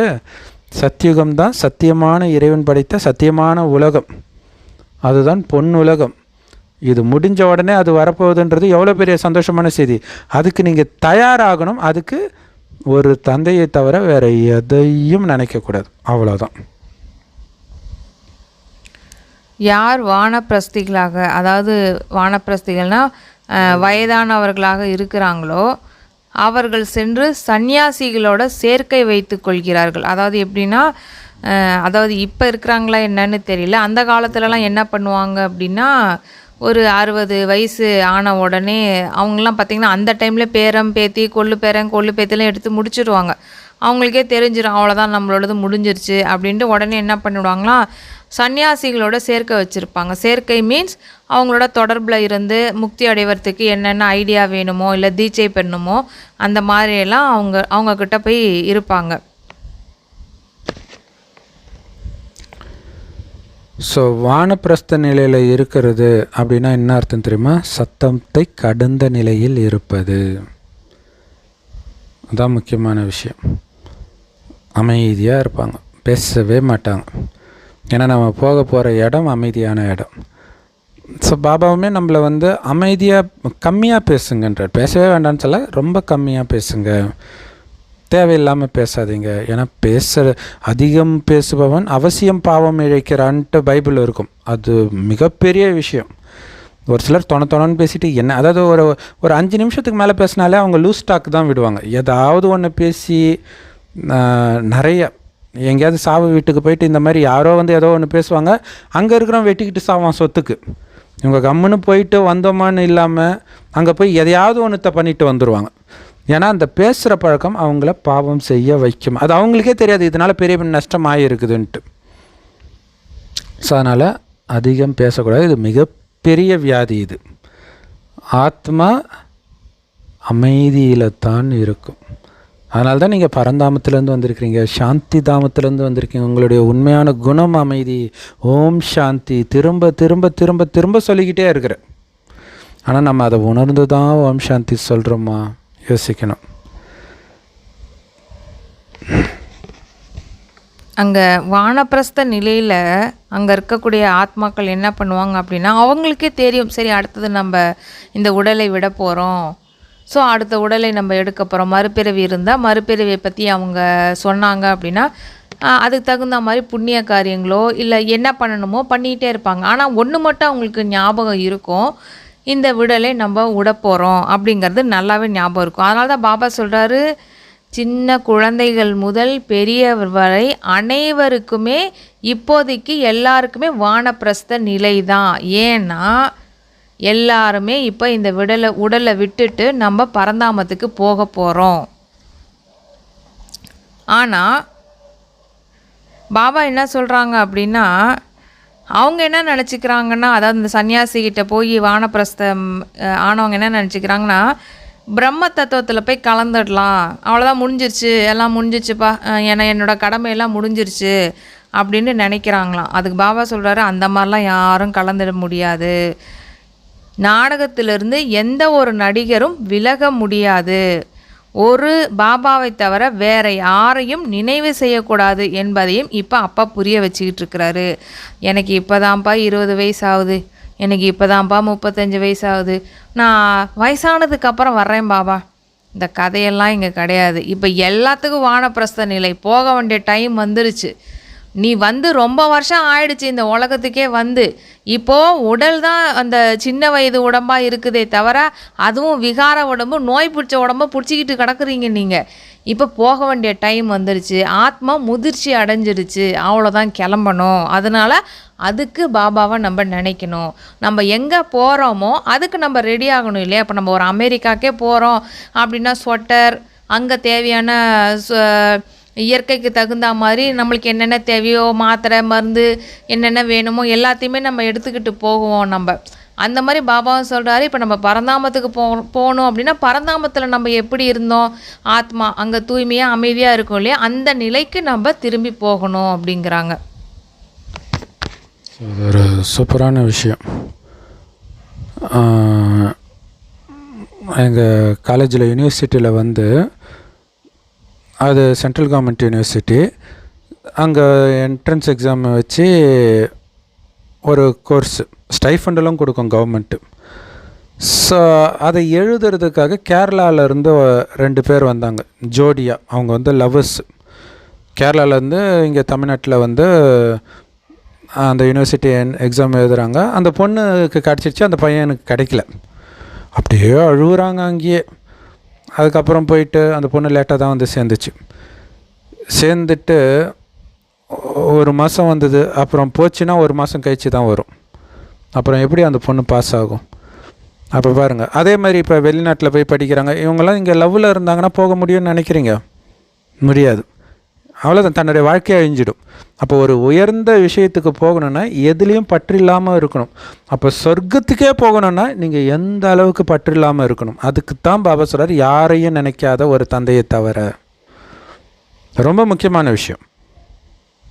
பாபா தவிர யாரையும் நினைக்காதன்றார். இதில் ஒரு பிரதர் கேள்வி கேட்டிருந்தார், தொடர்ந்து கேட்டுட்ருக்காரு நிறைய கமெண்ட்டில். என்ன கேட்டிருக்காருன்னா, பாபா கணவன் மனைவி சகோதரன் சகோதரி ஆக்குறார், தூய்மை ஆக்குறார். இது நல்ல விஷயம். ஏன்னா கலியுகத்தில் எல்லாம் காமத்தில் இருக்கிறாங்க, தூய்மை ஆக்குறார், நல்ல விஷயம். ஆனால் ஏன் சத்தியுகத்தில் அந்த சகோதர சகோதரிகளுக்கு கல்யாணம் பண்ணி வைக்கிறாரு அப்படின்னு கேட்குறார். இதுக்கு என்ன சிஸ்டர் பதில்?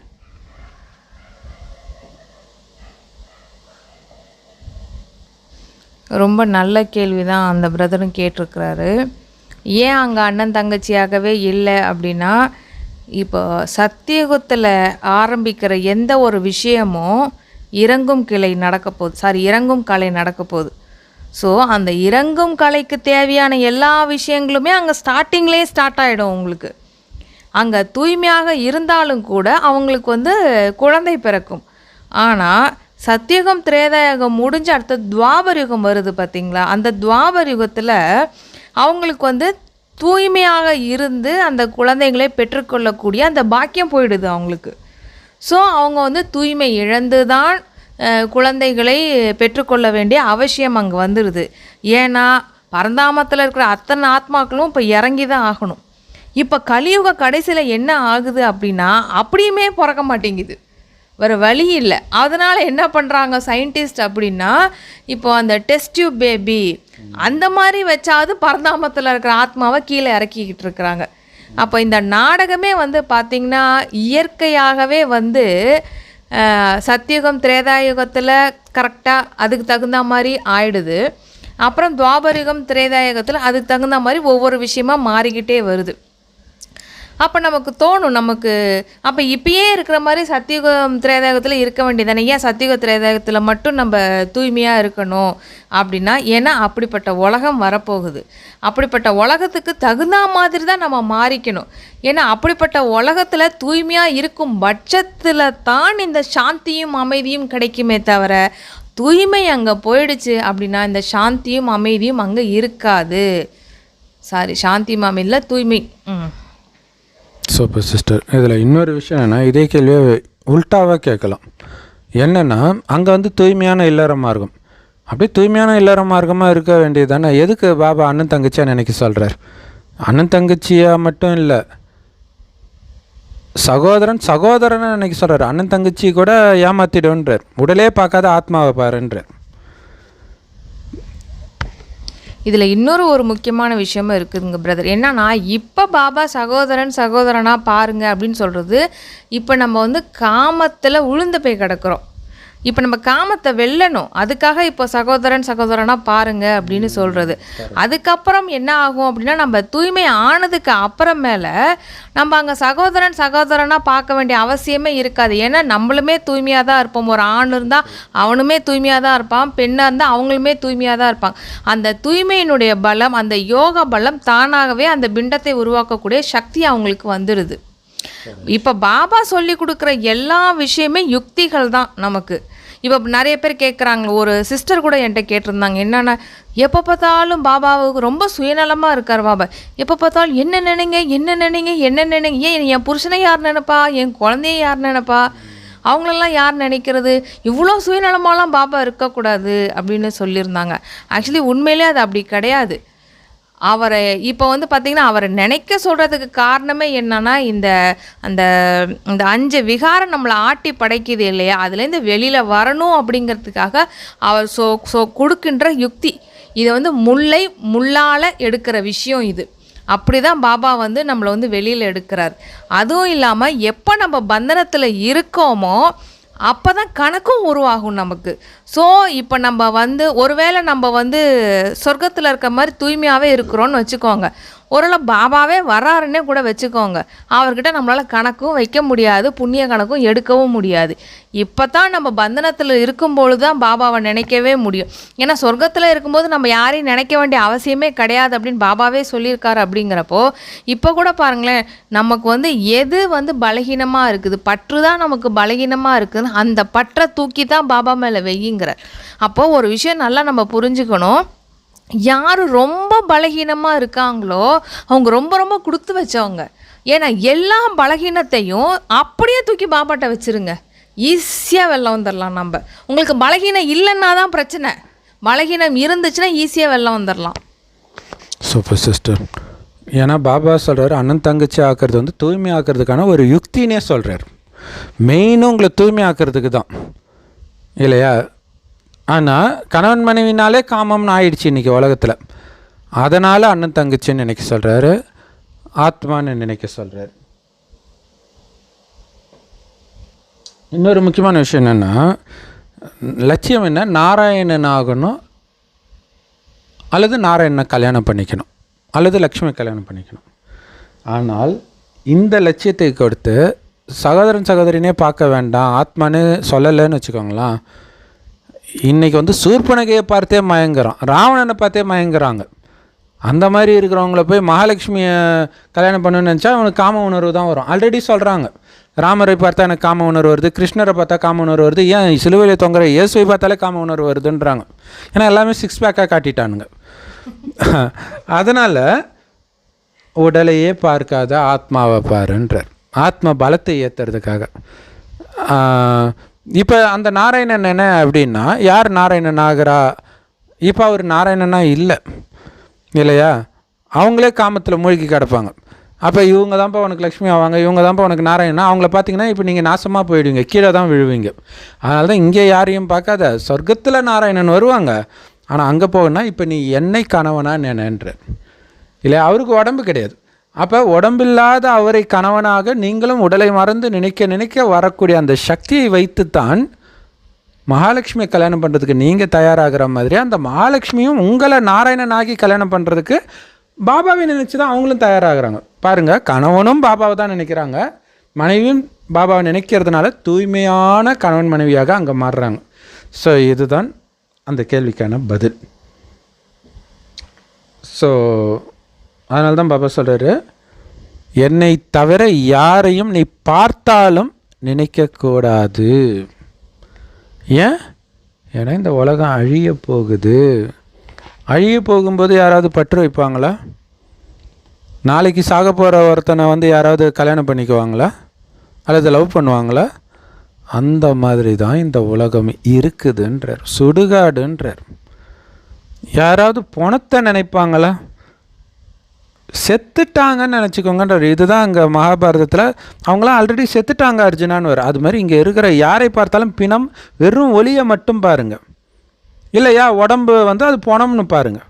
ஆனால் அது கூட பார்க்க தேவை, அது கூட ஏமாத்திடு. ஏன்னா பணத்தோட காமம் வைக்கக்கூடிய உலகத்தில் நம்ம வாழ்ந்துட்டுருக்குறோம். இப்போ இது நான் ஒரு யூடியூப் பதிவில் கூட பார்த்துருந்தேங்க பிரதர். என்னன்னா, இப்போது செடிகள், மரங்கள், கனிகள் அதெல்லாம் சாப்பிட்றோம் இல்லையா? அதை பறித்து சாப்பிட்றோம் அப்படின்னா ஓரளவுக்கு அது செத்து போன நிலமை தான் வச்சுக்கோங்களேன். அது கூட ரொம்ப நாள் ஃப்ரிட்ஜில் வச்செல்லாம் கூட சாப்பிட்றோம், மாமிசத்தை கூட சாப்பிட்றோம். ஆனால் செத்து போன உடம்பை வச்சுருந்தோம் அப்படின்னா அது பெத்த தாயாக இருந்தாலும் சரி, தந்தையாக இருந்தாலும் சரி, குழந்தையாக இருந்தாலும் சரி, நாரும்பா உடனே எடுங்கப்பா, முடிஞ்சிருச்சு. அப்போ அந்த உடலுக்கு உடைய மரியாதையை பாருங்கள். ஆக்சுவலாக அவங்க இறக்கும்போது அழுகிறவங்க கூட வீட்டில் இருக்கும் இல்லையா? ஒரு நைட்டு ஃபுல்லாக இருக்கும். அப்போ அதை பார்க்கும்போது நமக்கு பற்று போயிடும், ஆச்சரியமாக இருக்கும். அது எப்படி தான் போகுதுன்னே தெரியாது. அந்த உயிர் பிரிகிற நேரம் அழுவுமே தவிர அதுக்கப்புறம் அது பற்று போயிடும் அஞ்ஞானிகளுக்கே. ஸோ அது பிணம்ன்றது தெரியுது, நம்ம கூட பழகினவர் வெளில போயிட்டாருன்னு தெரியுது. அதான் சொல்கிறார், அந்த பணத்தை ஏன் நினைக்கிறீங்க? உடலே பிணமாக நினைங்க. ஆத்மா போயிடுச்சுன்னா அது பிணன்றீங்க. அப்போ ஆத்மா தானே அதை உயிரோட்டமாக வச்சுருந்தது. அப்போ ஆத்மா கிட்ட தானே உங்கள் கவனம் போகணும், ஏன் உடம்பு கிட்ட போகுது? அது மட்டும் இல்லாமல் ஆல்ரெடி எல்லாம் செத்துட்டாங்க, ஆல்ரெடி செத்துட்டாங்கன்றார் பாபா. அப்படி புரிஞ்சுக்கோங்க. அகோரிகள் இது தெரியாமல் பணத்தோடு வாழணுன்ட்டு காசிக்கு இந்த மாதிரி சுடுகாட்டுக்கு போகிறாங்க. ஆல்ரெடி இங்கே சுடுகாடாக தான் இருக்குதுன்னு பாபா சொல்கிறார். ஸோ இந்த சுடுகாட்டில் அழுக்கானவர்களை தூய்மையாக்கி வீட்டுக்கு அழைச்சிட்டு போக நான் வந்திருக்கிறேன். சுடுகாட்டில் பேய் இருக்கும், ஏன்னா மேலே போக தெரியாது. அப்போ அழைச்சிட்டு போகிறதுக்கு, பேயை அழைச்சிட்டு போக வந்திருக்கிறார். இப்போ எல்லோரையும் பேயின்னு நினச்சிக்கோங்க. எல்லா பேய்க்கும் வழி காட்டணும். அந்த பேய் ஆடும், ஏய் நான் யார் தெரியுமான்ட்டு நம்ம பார்த்து சிரிக்கணும். டேய் நீ செத்துட்டேன்னு கூட உனக்கு தெரியலடா அப்படின்னு நினச்சிட்டு சிரிக்கணும். அந்த செத்துட்டேன்ற உணர்வுலே இருக்கணும். இது ஆனால் செம பவர்ஃபுல்லான பாயிண்ட்டு பாபா சொல்கிறார். எப்படியா இருந்தாலும் எல்லா உடம்பும் இங்கே அழியத்தான் போகுது. இதில் ஒரு முக்கியமான பயிற்சி கூட பண்ணலாம் பிரதர். ஏன்னா பாபா சொல்கிறார், நடந்ததே தானே திரும்ப நடக்குங்கிறாரு. இப்போ போன கல்பத்தில் எல்லாம் செத்து தானேப்பா வந்தோம் நம்ம. இப்போ என்ன புதுசாக சாகிறதுக்குன்னு என்ன இருக்குது? அது பல கோடி தடவை செத்துருக்குறோம் இந்த கடைசி சங்கம டைமில் கடைசியில். அதுவும் இல்லாமல் ஒரு பிறவிலையும் செத்து தான் வந்திருக்கிறோம் நம்ம. தூய்மையற்றவர்களை தூய்மையாக்கி அழைத்து செல்கின்றேன் அப்படின்னு பாபா சொல்கிறாங்க. இங்கே இருக்கிறது எல்லாமே அழிஞ்சு போயிடும். இன்றைக்கி அணுகுண்டுகள் அப்படிங்கிறதெல்லாம் எவ்வளவு உருவாக்குறாங்க அப்படின்னு பாருங்கள். அதுவும் இல்லாமல் அது வேக வேகமாக வர உருவாக்கிட்டு இருக்கிறாங்க. இங்கே அமர்ந்து கொண்டு யார் மீது போடுகிறோமோ அவர்கள் மீது தான் விழும் என்றும் சொல்கிறாங்க. அதான் கரெக்டாக சொல்கிறாங்க. ஆக்சுவலாக இப்போ கரெக்டாக இன்றைக்கி தேதிக்கு இது நடந்துட்டு இருக்குது. அமெரிக்கா ஒரு இடத்துல உட்காந்துக்கிட்டு பாலஸ்தீனை அழிச்சிட்டு இருக்குது. எச்சரிக்கை கொடுத்தாங்க, ஈரானை. இப்போ நடந்துட்டு இருக்குது. அவர் ஜஸ்ட்டு உட்காந்து கோல்ஃப் ப்ளே கிரவுண்டில் விளையாண்டுக்கிட்டு செல்லில் பார்க்குறார். அந்த அழிவெல்லாம் காட்டுறாங்க. ஏன்னா அவர் தான் அங்கே டைரக்ஷன் கொடுக்கறது, ட்ரம்ப்பு. மீண்டும் விநாசம் ஆக வேண்டும் என்பது நாடகத்தில் அடங்கியுள்ளது. ஸ்தாபனை மற்றும் விநாசத்தை செய்வதற்கு பகவான் வந்திருக்கிறாங்க. சித்திரமும் நல்ல தெளிவாக இருக்குது. நாம் இப்படி அதாவது லக்ஷ்மி நாராயணனாக ஆவோம் என்பதை நீங்கள் காட்சியாகவும் பார்க்குறீங்க. ஸோ புது உலகத்துக்காக தான் இந்த ராஜயோகத்தை கற்றுக் கொடுத்துட்டு இருக்கிறார் வந்து. அதே மகாபாரத யுத்தம் இப்போ நடக்க போகுது. இங்கே படிக்கக்கூடிய இந்த படிப்பு கூட என்ன ஆகிடும் அப்படின்னா அழிஞ்சு போயிடும். அங்கே வந்து பார்த்தோம் அப்படின்னா வக்கீல், டாக்டர் போன்றவர்களுக்கு அவசியம் இருப்பதில்லை. எங்கே அப்படின்னா சொர்க்கத்தில். நீங்கள் வந்து சங்கம யுகத்தின் ஆஸ்தியை எடுத்து செல்கின்றீர்கள். ஸோ படங்கள்லாம் இருக்குது, காட்சியும் கிடைக்கும்ன்றார். இதுதான் நீங்கள் ஆக போகிறீங்க அப்படின்ட்டு.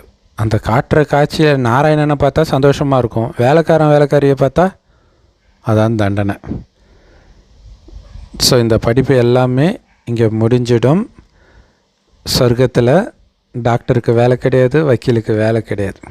ஸோ இன்றைக்கி டாக்டருங்க வக்கீலுங்களே வந்து எவ்வளோ மோசமான காரியங்கள்லாம் செய்கிறாங்க இல்லையா? இந்த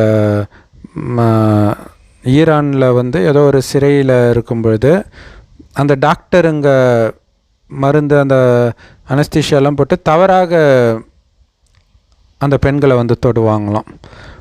அதேமாதிரி வக்கீல் குழந்தைங்களை அழைச்சிட்டு போய் கற்பழிச்சிருக்கிறார் கன்னியாகுமரியில். அதுவும் என்னது, வெறும் 10 வயசு 12 வயசு குழந்தைய. அதுவும் யார் அந்த வக்கீல்? அவங்க அம்மாவுக்கு டைவர்ஸ் வாங்கிறதுக்காக பார்த்த வக்கீல் அது. ஸோ அப்படியே ஃபேமிலி ஃப்ரெண்டாகி அந்த குழந்தைகிட்ட அவர் அப்படி நடந்திருக்கார். எவ்வளோ பெரிய கொடுமை இது. ஸோ இந்த மாதிரி வக்கீல் டாக்டர்லாம் சொர்க்கத்துக்கு வந்தால் என்ன ஆகும்? அதனால தான் பாபா எல்லாத்தையும் கட் பண்ணிடுறார். அங்கே உனக்கு நோயும் இருக்காது, இதுவும் இருக்காது. இப்போவே அந்த நோயெல்லாம் அழிச்சிடு, கணக்கெல்லாம் முடிச்சிடு. ஏன் வக்கீல் கோர்ட்டு கேஸ் எல்லாம் இப்போ எல்லாத்தையும் முடிச்சிடு. எனக்கு பிரச்சனையே இல்லைப்பா, நான் எல்லாத்தையும் வாபஸ் வாங்கிக்கிறேன், முடிஞ்சு போச்சு. ஸோ இங்கேருந்து சொர்க்கத்திற்கான ஆஸ்தியை நீங்கள் அடையிறீங்க. கலைகளை கூட இங்கேருந்து தான் நீங்கள் எடுத்துகிட்டு போகிறீங்க. முதல் தரமான பில்டிங்ஸ் எல்லாம் கட்டுபவர்கள் இருந்தாங்க அப்படின்னா அங்கேயும் போய் அங்கே போய் உருவாக்குறாங்க. எப்படி இந்த தங்க கல்லால் உருவாக்குற அந்த டெக்னீஷியன்லாம் அவங்களுக்கு தெரியும் அப்படிங்கிறாரு. கடைவீதி போன்றவைகளும் இருக்கும் அப்படிங்கிறாரு. வேலை எல்லாமே நடக்கும் அப்படின்னு சொல்கிறாரு. இங்கே என்ன நீங்கள் கற்றுக்கிட்ட புத்தியை நீங்கள் சொர்க்கத்துக்கும் எடுத்துகிட்டு போகிறீங்க. அறிவியலின் மூலம் கூட நல்ல கலைகளை வந்து கற்றுக்கிறாங்க. அவை அனைத்தும் அங்கே பார்த்தீங்கன்னா அங்கே இருக்கிற வேலைக்கு உதவும். பிரஜைகளின் வரிசையில் செல்வார்கள். யார்? இந்த மாதிரி பாபா சொன்ன அந்த வேலை செய்கிறவங்கள. சூப்பராக சொல்கிறல, சொர்க்கத்தை அப்படியே நம்ம கண்ணு முன்னாடி காட்டுறார். ஸோ இப்போவே சொர்க்கத்துக்கு போகிறதுக்கு தயாராகிற மாதிரியே பறக்கும் காரெல்லாம் நிறைய நாடு கண்டுபிடிக்குது, தமிழ்நாடே கண்டுபிடிக்குது. ஸோ இந்த டேலண்டெல்லாம் அங்கே வந்துடும்ன்றார். அதேமாதிரி முதல் தரமான பில்டிங் கட்டுறவங்க அந்த டேலண்ட்டும் அங்கே வந்துடும். அங்கே கடையெல்லாம் இருக்குமா? பாபா இருக்கும்ன்றார். இங்கே இருக்கிற மாதிரி இந்த திருவிழானாலே கடை தானே. நீங்கள் அந்த ஃபங்க்ஷன் திருவிழா, இந்த லட்சதீபம், இந்த மாதிரி அந்த ஊர் திருவிழான்னு இருக்கும், பார்த்திங்கன்னா ஃபுல்லாக கடை தான் இருக்கும். அந்த கடை தான் சந்தோஷமே அங்கே. இல்லை கோயிலுக்கு போகிறது சந்தோஷம் கிடையாது குழந்தைங்களுக்கு, அந்த கோயில் போகிற வழியில் இருக்கிறது. ஸோ இதெல்லாம் அங்கே இருக்கும் அப்படின்னு சொல்கிறார். ஸோ இங்கே கற்றுக்கிட்ட ஞானத்தை எடுத்துகிட்டு போவாங்க. சயின்ஸ் மூலமாக என்னென்ன கற்றுக்கிறாங்க அது அங்கே பயன்படும். ஆனால் அவங்கள இங்கே ராஜா மாதிரி வச்சுருக்கோம் இல்லையா, அங்கே அவங்க பிரஜைகளாக இருப்பாங்க இல்லையா? ஆனால் குழந்தைங்க நீங்கள் பிரஜையாக மாட்டீங்க தானே அப்படிங்கிற. குழந்தைங்களாகிய நீங்கள் வந்து பிரஜைகளோட வரிசையில் வரக்கூடாது. ஏன்னா பாபா அடிக்கடி சொல்லுவார், இது ராஜ யோகம், ராஜா ஆவதற்கான யோகம், பிரஜா யோகம் கிடையாது அப்படின்னே சொல்லுவார். நீங்கள் பாபா மம்மாவின் சிம்மாசனதாரியாக ஆவதற்குத்தான் வந்திருக்கிறீங்க. பாபா என்ன ஸ்ரீமத் கொடுக்குறாரோ அதன்படி நடக்க வேண்டும். ஒரே ஒரு முதல் தரமான ஸ்ரீமத்தை தான் அப்பாவும் கொடுக்குறாரு. என்னது? என்னை மட்டும் நினைவு செய்யுங்கள். ஸோ இது ஒரு சூப்பரான பாயிண்ட்டு. இன்றைக்கி திரும்புகிற பக்கமெல்லாம் சொத்து பிரச்சனை வருது. ஏன் வருது? இவங்க சம்பாதிச்ச சொத்துக்காக பெரும்பாலும் இருக்காது. உங்கள் அப்பா அம்மா சம்பாதிச்சது அல்லது தாத்தா அந்த மாதிரி சொத்து. அப்போ என்னோட அப்பா அம்மா சொத்து எனக்கு தானடா வரணும். அப்போ இது என்னுடைய சொத்து நம்ம மைண்டில் ஆழமாக பதிவாயிடுச்சு. பாபா சொல்கிறாரு, மம்மா பாபா அம்மா அப்பான்னு சொல்கிறீங்களே, என் ராஜ்யத்தை நீங்கள் அடையணும்னு ஏன் அதை மட்டும் விட்டு கொடுத்துட்றீங்கன்றார். இங்கே அழியக்கூடிய உலகத்தில் அழியக்கூடிய செல்வத்துக்கு வெட்டு குத்து கோர்ட்டு கேஸுன்னு அலைஞ்சிட்டு இருக்கிறீங்களே, இங்கே நீங்கள் தாராளமாக எடுத்துக்கலாம். அதை ஏன் விட்டு கொடுக்குறீங்க? அலட்சியத்தினால முயற்சி பண்ணி அடையணும் இல்லை? ஸோ அதுக்கு அவர் கொடுக்குற ஸ்ரீமத்தில் ஒன்று தான், என்னை மட்டும் நினைவு செய்ய குழந்தை, வேறு எதுவும் கிடையாது. டக்குன்னு அதிர்ஷ்டம் திறந்துடுதுன்றார்.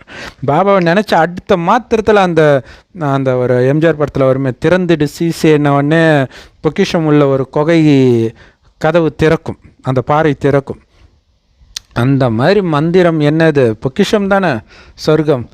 அந்த அந்த பொக்கிஷத்தில் போய் இப்போ நரகத்தில் வந்து அரபு நாட்டில் எல்லாம் வந்து இங்கேருந்து கொள்ளடிச்சிட்டு போவாங்க. ஆனால் இங்கே கொள்ளடிக்கலை, அங்கேயே போய் நீங்கள் ஆட்சியே செய்கிறீங்க. ஸோ அதுக்கான சாவி என்ன? அந்த மந்திர உலகத்துக்கான சாவி பாபாவுடைய நினைவு தான். சிலருடைய பாக்கியம் வந்து பார்த்திங்கன்னா ஈஸியாக திறந்துருதான், சிரமமே இல்லையாம். ஏதாவது ஒரு காரணம் அதற்கு பொறுப்பாக்கி விட்டுருது அப்படிங்கிறாங்க. திருமணம் செய்து கொண்டால் நாசம் என்று பாபா வந்து குமாரிகளுக்கும் சொல்கிறாங்க. இந்த குழியில் மட்டும் தயவு செய்து விழாதீங்க, நீங்கள் அப்பா சொல்கிறத கேட்க மாட்டிங்களா?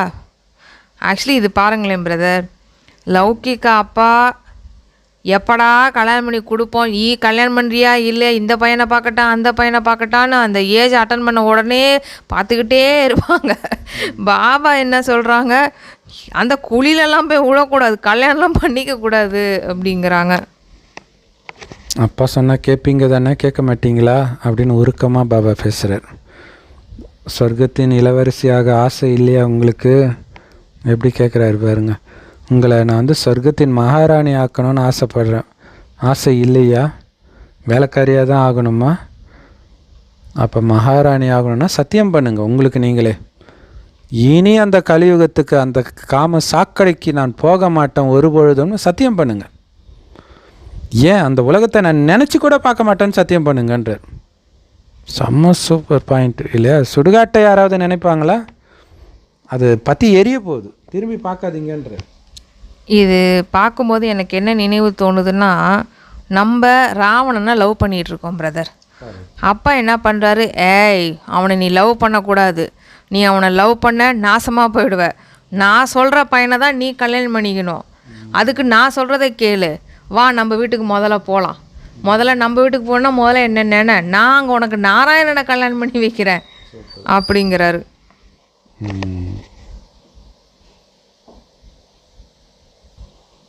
ஸோ அதனால் இங்கே நீங்கள் என்ன சொல்கிறீங்க, மரணத்துக்கெலாம் பயப்பில்லை, எந்த அளவுக்கு சீக்கிரமாக இந்த உடம்பு விடுறோன்னா அவ்வளோ சீக்கிரமாக நான் சொர்க்கத்துக்கு போயிடுவேன்னு சொல்கிறீங்க இல்லையா? மரணத்துக்கு கூட பயப்படாதவர்களாக நம்மளை மாற்றுறாரு, அதான் மரணத்தை வென்றவர்களாக மாற்றுறாரு.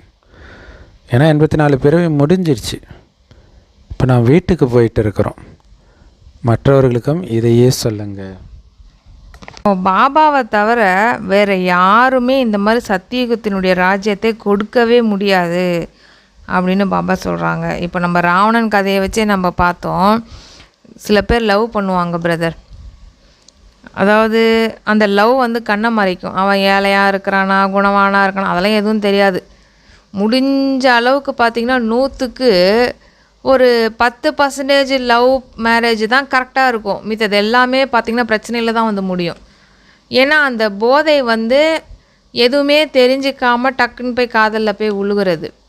ஆனால் அப்பா அம்மா பார்த்து வைக்கிற பையன், அதாவது இப்போ உலகம் கெட்டு போயிடுச்சு. அதாவது அந்த காலத்தில் சொல்கிறேன், என்ன பார்ப்பாங்க அப்படின்னா அவங்களுடைய வசதிக்கு தகுந்த மாதிரி, குணத்துக்கு தகுந்த மாதிரி, குடும்பத்துக்கு தகுந்த மாதிரி எல்லாத்தையும் பார்த்து இவங்க பிற்காலத்தில் தன்னோட மகளை கடைசி வரைக்கும் வச்சு பார்த்துப்பாங்களா, என்ன இருக்குது ஏது இருக்குது, அவங்களுடைய ஸ்டேட்டஸ் அது தகுந்த மாதிரி கல்யாணம் பண்ணி வைப்பாங்க.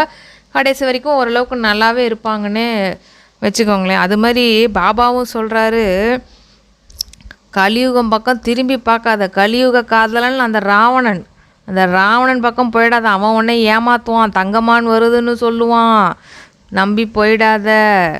பாபா உன்னை மகாராணி ஆக்கிறதுக்கு நான் உனக்கு நல்ல நல்ல ஐடியாஸ்லாம் கொடுத்துட்ருக்குறேன், அதை மட்டும் நீ ஃபாலோ பண்ணிக்கிட்டே வாங்க அப்படின்ட்டு பாபா சொல்கிறாங்க.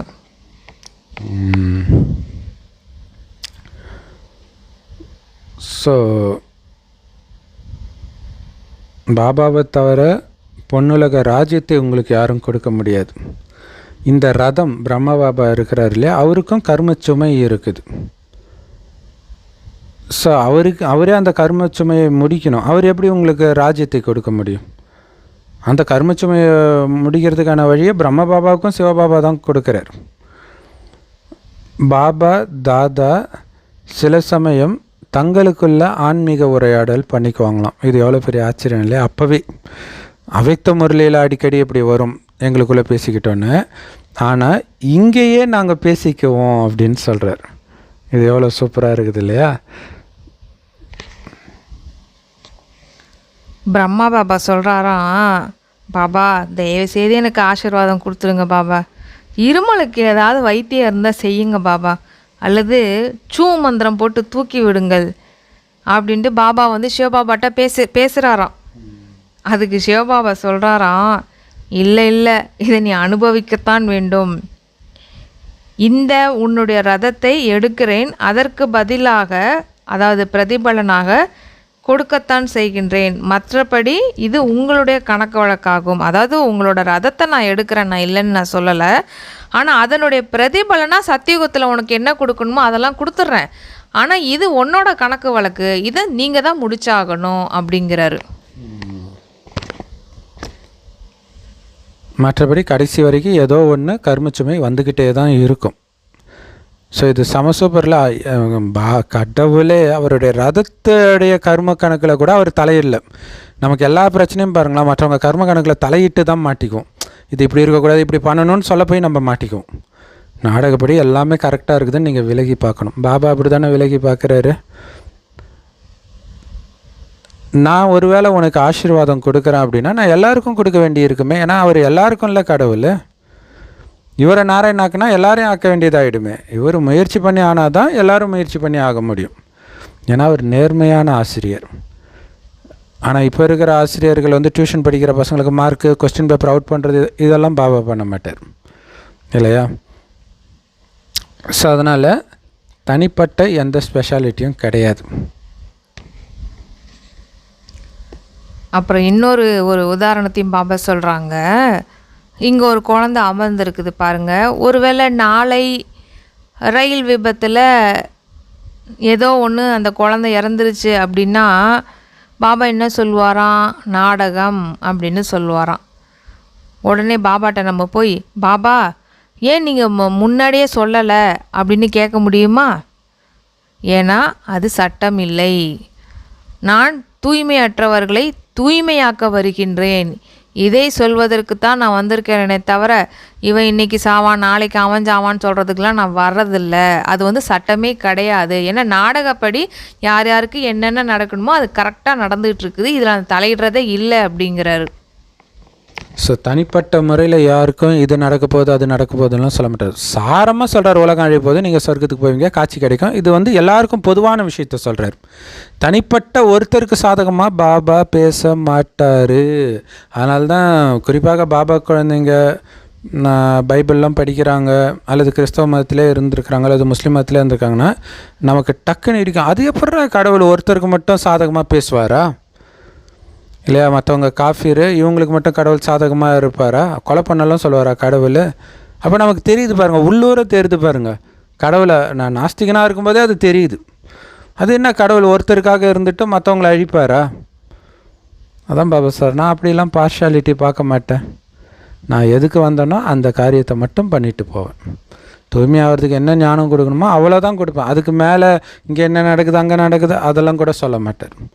உங்களுடைய கர்ம கணக்குகளை நீங்கள் தான் முடிக்கணும். இதுக்கெல்லாம் ஆசீர்வாதம் கொடுக்க முடியாது. தேவைப்பட்டால் போய் சன்னியாசிக்கிட்ட போய் ஆசீர்வாதம் வாங்குங்க.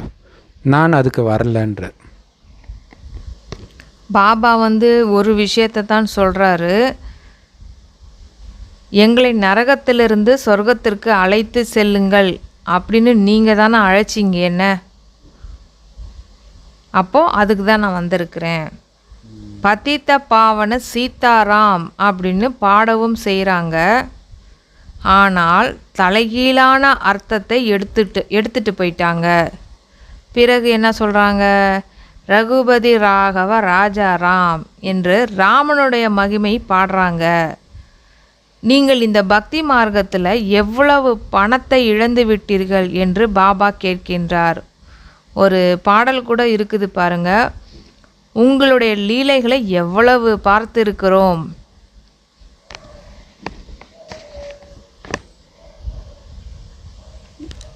ஸோ உங்களுடைய உலகத்தில் என்னென்ன நடந்திருக்குது பாருங்கன்று. தேவதைகளுடைய சிலைகளை செஞ்சு பூஜை பண்ணி கடைசியில் கடலில் போய் கரைச்சிடுறாங்க, மூழ்கடிச்சிடுறாங்க.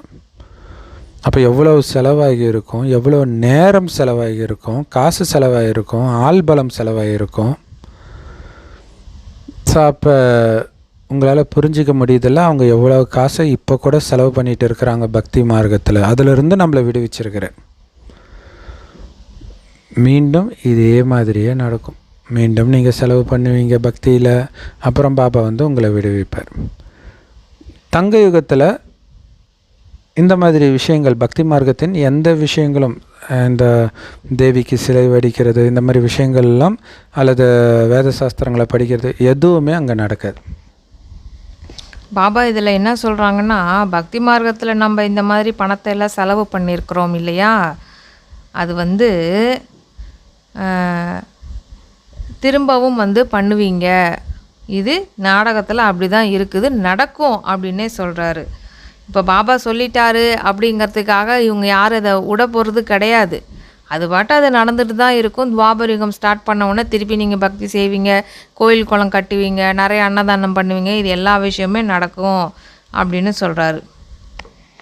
அதுவும் நொடிக்கு நொடி ஃபிக்ஸாக இருக்குது நாடகத்தில்ன்றார். ஒவ்வொரு நொடியில் என்ன நடந்துச்சோ அது திரும்ப அப்படியே நடக்கும். இதை நாடகம்ன்றதை தெளிவாக புரிஞ்சிக்கணும். அதனால நம்ம பக்தியிலேருந்து இவ்வளோ கோயிலை கட்டினதுனால தான் நம்ம காசெல்லாம் போயிடுச்சா, அப்போ துவாபரயுகத்திலேருந்து நம்ம இனிமேல் கட்டக்கூடாது அப்படின்னு நம்ம முடிவெல்லாம் பண்ணணுங்கிற அவசியம் கிடையாது. நாடகம் பண்ணி என்ன நடக்கணுமோ அது பாட்டு நடந்துகிட்டே தான் இருக்கும். அதுவும் ஒரு விதத்தில் நன்மைக்கான செயலில் தான் முடியும். ஏன்னா இப்போதைக்கு நீங்கள் ஏழையாக ஆகலைன்னா என்ன தெரியுமா ஆகும், அந்த டைமில் துவாபரயுகத்தில் நீங்கள் அன்னதானம் பண்ணியிருப்பீங்க, கோயில் கட்டியிருப்பீங்க. அந்த டைமில் அன்னதானம், அதாவது துவாபரிக டைம் இருந்த டைமில் எல்லாம் ஓரளவுக்கு நல்லவங்களாக தான் இருந்திருப்பாங்க. அந்த நீங்கள் கொடுக்குற அன்னதானத்தை சாப்பிட்டு ஓரளவுக்கு புண்ணியந்தான் உங்களுக்கு நிறையா வந்திருக்குமே தவிர உங்களுடைய பாவ கணக்கு கம்மியாக இருந்திருக்கும். ஆனால் இப்போ நீங்கள் பணக்காரங்களாக இருந்துட்டீங்கன்னு வச்சுக்கோங்களேன், நீங்கள் யாருக்கு தானம் தர்மம் பண்ணாலும் அவன் அதையே சாப்பிட்டுட்டு மேன்மேலும் பாவம் மேலே பாவம் பண்ணிட்டு தான் இருக்க போகிறான். நீங்கள் பண்ண புண்ணியத்தை விட உங்களுக்கு அதிகமான பாவம் தான் உங்கள் தலை மேலே ஏறி இருக்கும். இதை நம்ம ரியல் லைஃப்லேயே பார்க்கலாம் பாருங்களேன். நிறைய பணக்காரர்கள் இருக்கிறாங்க, ஆனால் அவங்க குடும்பத்தில் ஏகப்பட்ட பிரச்சனை, ஒன்று உடல் வியாதி, ஏதாவது ஒன்று இருந்துக்கிட்டே இருக்குது. நிறைய பேர் நம்மளே பார்க்குறோம், என்னடா இந்த மனுஷன் இவ்வளோ நல்லவனாக இருக்கிறான், வாரி வாரி கொடுக்குறான், ஆனால் இவனுக்கு இப்படி ஒரு வியாதியா, அந்த மாதிரிலாம் கேள்விப்படுறோம். அதுக்கு காரணம் என்ன அப்படின்னா, அவர்களுடைய செஞ்ச புண்ணியம் இருந்தாலும் கூட அந்த புண்ணிய பலனோட பாவம் அதிகமாக இருக்குது. ஸோ நம்ம பக்தியிலேருந்து நம்ம சென்ன அந்த கோயிலுக்காக செஞ்சது எல்லாமே நல்லதுக்கு தான். ஒரு டைமு, அதாவது ஒரு விதத்தில் பார்க்கும்போது நல்லதுக்காக தான் முடியுது நமக்கு. ஸோ பாபா சொல்கிறாங்க, உங்களால் இது எல்லாத்தையும் ஞாபகம் வச்சுக்க முடியலன்னா கூட பரவாயில்ல, ஒரே ஒரு விஷயந்தான், அப்பா மற்றும் ஆஸ்தி, இந்த ரெண்டுத்தை மட்டும் நினைவு பண்ணிக்கிட்டே இருங்க. இல்லை ஞானத்தின் விஷயம். ஏன்னா கடைசியில் இந்த 2 மட்டும்தான் ஞாபகம் இருக்க போகுது. இப்போ பாபா ஏன் தெரியுமா அதிகமாக சொல்கிறாரு, இதை பற்றி சிந்தனை பண்ணும்போது கலியுகத்தில் உங்களுடைய புத்தி வெளியில் வரணுன்றதுக்காக. ஏன்னா விஸ்தாரத்திலே பழக்கப்பட்ட புத்தியை விஸ்தாரத்தை இங்கே புதுசாக ஞானத்தின் சாரத்தை விஸ்தாரப்படுத்தி அதன் பக்கம் இழுக்கிறார். அப்படியும் என்னால் எல்லாத்தையும் ஞாபகம் வச்சுக்க முடியல. சரி குழந்தை, அப்பாவையும் ஆஸ்தியை மட்டும் நினச்சிக்கிட்டே இரு, நான் அங்கே போயிட்டு இருக்கிறேன், அப்பாவை நினச்சி ஆஸ்தி அடைஞ்சிட்டு இருக்கிறேன் அப்படின்ற அந்த போதை உள்ளுக்குள்ளே இருக்கணும். 84 பிறவி சக்கரம் நான் எப்படி சுற்றிட்டு வந்திருக்கிறேன், ராஜாதி ராஜாவாக நான் இருந்திருக்கிறேன் அப்படிங்கிற போதை உள்ளுக்குள்ளே இருந்துக்கிட்டே இருக்கணுன்ற. சித்திரங்களை வச்செல்லாம் நல்லா புரிய வைங்க. சித்திரங்களை வச்சு புரிய வைக்கும்போது இது ரொம்ப சகஜமாகவும் இருக்கும். ஏன்னா பாபா ஒரு வாணியில் சொல்லியிருப்பாங்க, அமெரிக்கா இங்கே இருக்குது, ஐரோப்பா இங்கே இருக்குது அப்படின்னு சொன்னால் ஒன்றும் புரியாது அவங்களுக்கு. உலக மேப்பு காமிச்சு பாருங்கள், ஐரோப்பா இங்கே இருக்குது, இந்தியா இங்கே இருக்குது, ஆஸ்திரேலியா இங்கே இருக்குதுன்னு சொல்லும்போது அவங்களுக்கு நல்லாவே புரியும். ஓ, இது இங்கே தான் இருக்குதா அப்படிங்கிற மாதிரி. அதே மாதிரி தான் நம்மளுடைய அந்த கல்ப சக்கரத்தினுடைய சித்திரம், திரிமூர்த்தி சித்திரம், சொர்க்கத்தினுடைய சித்திரம், இதெல்லாம் வச்சு அவங்களுக்கு புரிய வைக்கும் பொழுது அவங்களுக்கு நல்லாவே புரியும் அப்படிங்கிறாரு. ஸோ பாபா இதயத்தோடு இதயம் வைத்து பேசிகிட்டு இருக்கிற இதயபூர்வமான உரையாடல் பண்ணுறார் குழந்தைங்களுக்கு. ஸோ குழந்தைங்கக்கிட்ட மட்டும்தான் நான் இந்த ஆன்மீக உரையாடல் பண்ணுறேன், வேறு யார்கிட்டையும் நான் பேசுகிறது கிடையாது. எவ்வளோ பெரிய பாக்கியம் நம்ம இல்லையா? கடவுள் நம்மக்கிட்ட மட்டும்தான் பேசுகிறாருன்றது எவ்வளோ பெரிய பாக்கியம். பாபா சொல்றார், குழந்தை உன்னை ஆத்மானு உணர்ந்துக்கோ, பண்ணுறது எல்லாம் ஆத்மா தான் இல்லையா? அந்த ஆத்ம பயிற்சியை எடுத்துகிட்டு வர்றதுக்கு தான் அதான் ஆன்மீக உரையாடல். ஆத்மா பற்றிய உரையாடல் நமக்கு தான் பண்ணுறார். மற்றவங்களுக்கெல்லாம் காட்சி தான் காட்டுவார், அதை வச்செல்லாம் ஒன்றும் புரிஞ்சிக்க முடியாது. ஸோ ஆத்மா தான் எல்லாம் பண்ணுது, நிற்கிது, உட்காருது, பேசுது, எல்லாமே அந்த ஒளி புள்ளி. ஒன்றும் இல்லை, உங்கள் வீட்டிலே அப்பா அம்மா கணவன் மனைவி குழந்தை யார் பேசுனாலும் ஒரு புள்ளி பேசுதுன்றதில் மட்டும் நீங்கள் கவனம் கொடுத்துக்கிட்டே இருங்களாம். அந்த புள்ளி தான் பேசுது, அந்த புள்ளி தான் பேசுது, அதில் மட்டும் கவனம் கொடுக்கலாம். அவங்க பேசுகிறது கூட உங்கள் மைண்டில் வராது. அந்த ஆத்மாவுடைய இயல்பான குணம் அமைதியை நீங்கள் உங்கள் மனம் அனுபவம் பண்ணிக்கிட்டே இருக்கும். நீங்கள் காட்சின்னு சொல்லும்போது தாங்க பிரதர் ஒன்று ஞாபகம் வந்துச்சு. பாபா காட்சி காட்டியே எல்லாத்துக்கும் புரிய வச்சிடலாமே, எதுக்கு இந்த கிளாஸ் அப்படின்னு நினைக்கலாம். பாருங்கள், துவாபர் யுகத்தில் அசிங்கமான சிலைகளை வடித்தான். அதை பார்த்துட்டு நம்ம இப்போ எதுக்கு என்ன பேசிக்கிட்டு இருக்கிறோம்? அது எதுக்கு வடித்தான்? இந்த மாதிரி காமத்தில் விழுந்து கிடைக்கிறீங்க, அதுலேருந்து வெளில வாங்கிறதுக்காக அந்த மாதிரி சிலைகள் இருந்துச்சா அப்படின்ட்டு இன்ன வரைக்கும் நமக்கு தெரியாது. பாபா சொன்னதுக்கு அப்புறமேல தான் நமக்கு தெரியுது. அப்போது பாபா காட்டுற ஒவ்வொரு காட்சியும் அதை சரியான விதத்தில் புரிஞ்சுக்கிற அளவுக்கு நம்ம புத்தி முதல்ல தெளிவு கிடையாது, தங்க புத்தி கிடையாது, சக்தி கிடையாது. அதனால தான் பாபா என்ன பண்ண வேண்டியதாக இருக்குது, ஒருவருடைய ரதத்தில் அவருடைய வாயின் மூலமாக இந்த ரகசியங்களெல்லாம் சொல்ல வேண்டியதாக இருக்குது. ஏன்னா அந்த சிவபாபாவுடைய இந்த ஞானத்தை புரிந்து கொள்ளக்கூடிய அளவிற்கு மனிதனுக்கு சக்தி கிடையாது, அதுவும் இந்த தமோ பிரதான உலகத்தில். ஸோ பாபா ஞாபகப்படுத்துகிறாங்க, குழந்தைங்களே 84 பிறவி எடுத்திருக்கிறீங்க, 84 பிறவியும் மனிதனாகத்தான் பிறப்பீங்க எப்போவுமே. இந்து மதத்தில் சொன்ன மாதிரி புல்லாகி பூண்டாகி நாயா பேயாலாம் பிறக்கிறது கிடையாது. ஸோ பாபா உங்களுக்கு சட்டம் பிறப்பிச்சிருக்கிறார், நீங்கள் கண்டிப்பாக காமத்தில் விழக்கூடாது அப்படின்ட்டு. அதே மாதிரி இன்னொரு சட்டமும் விதிச்சிருக்கிறார், எந்த காரணத்தை கொண்டும் நீங்கள் அழக்கூடாது, அழுதால் இழந்தீர்கள்ன்றார். ஏன்னா அழுகை குரலே இல்லாத உலகத்துக்கு உங்களை அழைச்சிட்டு போகிறார். அப்போ அழுகிறீங்கன்னா அந்த பழக்கம் அங்கே வந்துடும்ல. அதனால தான் அம்மா தங்கச்சி இறந்தப்போ அழுகுறாங்க, இதுவே கடைசியாக இருக்கட்டும், இனி அழாதுன்றார். அது மிகப்பெரிய எச்சரிக்கை. மேபி அது கூட அவங்க 2வது போனதுக்கு காரணமாக இருக்கலாம், ஃபஸ்ட் ரேங்க்லேருந்து செகண்ட் ரேங்க்குக்கு. இப்போ எவ்வளோ எச்சரிக்கையாக இருக்கும் என்ன கடைசியில். அதுதான் நீங்கள் தைரிய லக்ஷ்மி. அம்மன் ஏதாவது பயந்துட்டு இருக்குதா? தைரியம், அந்த சிரித்த முகமும் இருக்கும், தைரியமும் இருக்கும். ஸோ அதனால் என்ன வேணாலும் நடக்கட்டும், சிரித்த முகத்தோடு சகிச்சுக்கோங்க, தெய்வீக குணத்தை வெளிப்படுத்திக்கிட்டே இருங்க, நான் கூட இருக்கிறேன்றார்.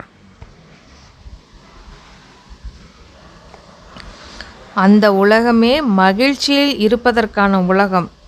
அதனுடைய பயிற்சியை அனைத்தையும் நீங்கள் இங்கேயே செஞ்சு பழகிக்கணும். ஓம் சாந்தி. Super super. ஆக்சுவலாக தங்க யுகம் வெள்ளி யுகத்தில் யாருமே அழ மாட்டாங்க, சின்ன குழந்தை கூட அழாது. அப்போ இல்லையா, பிறக்கும்போது குழந்தை அழுவுது இல்லையா இங்கே, அது அப்படி கூட அங்கே அழாது. ஏன்னா அந்த சமஸ்காரத்தை ஃபுல்லாக அழிச்சாச்சு. இப்போ அந்த அழிக்கிற பயிற்சியை நீங்கள் பண்ணணும். அதனால் பாபா சொல்கிறாரு, அழுவது தடை செய்யப்பட்டிருக்குது உங்களுக்கு எந்த காரணத்தை கொண்டும். நாங்கள் இந்த மதத்தில் இப்போ கிறிஸ்தவ மதம் முஸ்லீம் மதத்தில் இறந்து அழக்கூடாது. பாலஸ்தீனத்தில் அழாமல் இருக்கிறாங்க இல்லையா, எப்படி அழுதுட்டு இருக்கிறாங்க. அப்போ அது ஏன் அழக்கூடாதுன்றது அவங்களுக்கு தெரியாது. அழக்கூடாதுன்ட்டாங்க அவ்வளோதான். ஆனால் அப்படி இருக்க முடியாது. வயசாகி இறந்தால் அழாமல் இருப்பாங்க, குழந்தை இறந்தால் எப்படி அழாமல் இருப்பாங்க. ஆனால் இங்கே அழாமல் இருக்கிறதுக்கான காரணம்னு சொல்கிறார். இது கலியுகம், பற்றை விட்டுட்டு பற்றுனால தான் மாட்டிக்கிட்டு அழுகிற. ஸோ அழுகிறதுக்கான காரணத்தை கட் பண்ணுற, அழகிறதையும் கட் பண்ணிவிடு. ஏன்னா சுகம் நிரம்பிய உலகத்திற்கு போகணுன்னா அங்கே உன் முகத்தை பார்த்தாலே, இப்போ ஒரு அவ்யக்த முரளியில் பாபா சொல்லியிருப்பார், உங்களுடைய முகம் பாபாவை வெளிப்படுத்தணுன்றார். ஏன்னா பாபா உடம்பு எடுத்து வரப்போகிறது இல்லைல்ல. அப்போ உங்கள் ஒவ்வொருத்தருடைய முகத்தை பார்க்கும்போது பாபா தெரியணும். பாபா எப்பவும் சிரித்த முகத்தோடு இருக்கிறார்ல, அதை அப்படியே ஆரம்பத்தில் அந்த திருஷ்டி கொடுக்கும்போது நம்ம சென்டருக்கு என்னென்ன மனபாரத்தோடு போனாலும் சரி, அப்படியே லேசாக 2 நிமிஷம் பார்வையிலே அந்த மாதிரி உங்களுடைய முகமும் புன்னகையும் பாபாவை வெளிப்படுத்தணும், கண்கள் வெளிப்படுத்தணுன்றார். இப்போவே அந்த பயிற்சி பண்ணுங்க. ஸோ நம்ம ஏற்கனவே சொன்ன மாதிரி இந்த ஹிருதயா புஷ்பா தாதியோடைய வீடியோ சமீபமாக எல்லாருக்கும் வந்திருக்கோன்னு நினைக்கிறேன். அதில் பார்த்தீங்கன்னா அந்த போதை அப்படி தெரியுது, செம்மையாக இருக்குது. நல்ல வயசானவங்க, ஆனால் அந்த வயதை மீறி அந்த போதை, பாபா சொல்கிறார்ல, தண்ணி அடித்த மாதிரி போதை இருக்கணுன்றாரு. அப்படி இருக்குது அவங்களுடைய ஃபேஸ். நீங்கள் ஆனால் ஹிருதயா புஷ்பான்னு போட்டு பாருங்கள் யூடியூப்பில், செம்மையாக இருக்குது. நல்லது. அற்புதமான முரளி கொடுத்த அன்பான பாப்தாதாவுக்கு அன்பு நினைவுகள் மற்றும் காலை வணக்கம். பாபா கிட்டேருந்து ஆசீர்வாதத்தை கேட்பதற்கு பதிலாக நினைவு யாத்திரை பண்ணுறது மூலமாக தங்களுடைய அனைத்து கணக்கு வழக்குகளையும் முடிக்கணும், தூய்மையாக ஆவதற்கு முயற்சி செய்யணும். இந்த நாடகம் யதார்த்தமான விதத்தில் புரிந்து கொள்ள வேண்டும். அதாவது இருக்கிற மாதிரி நம்ம புரிஞ்சுக்கணும் அப்படிங்கிறாங்க.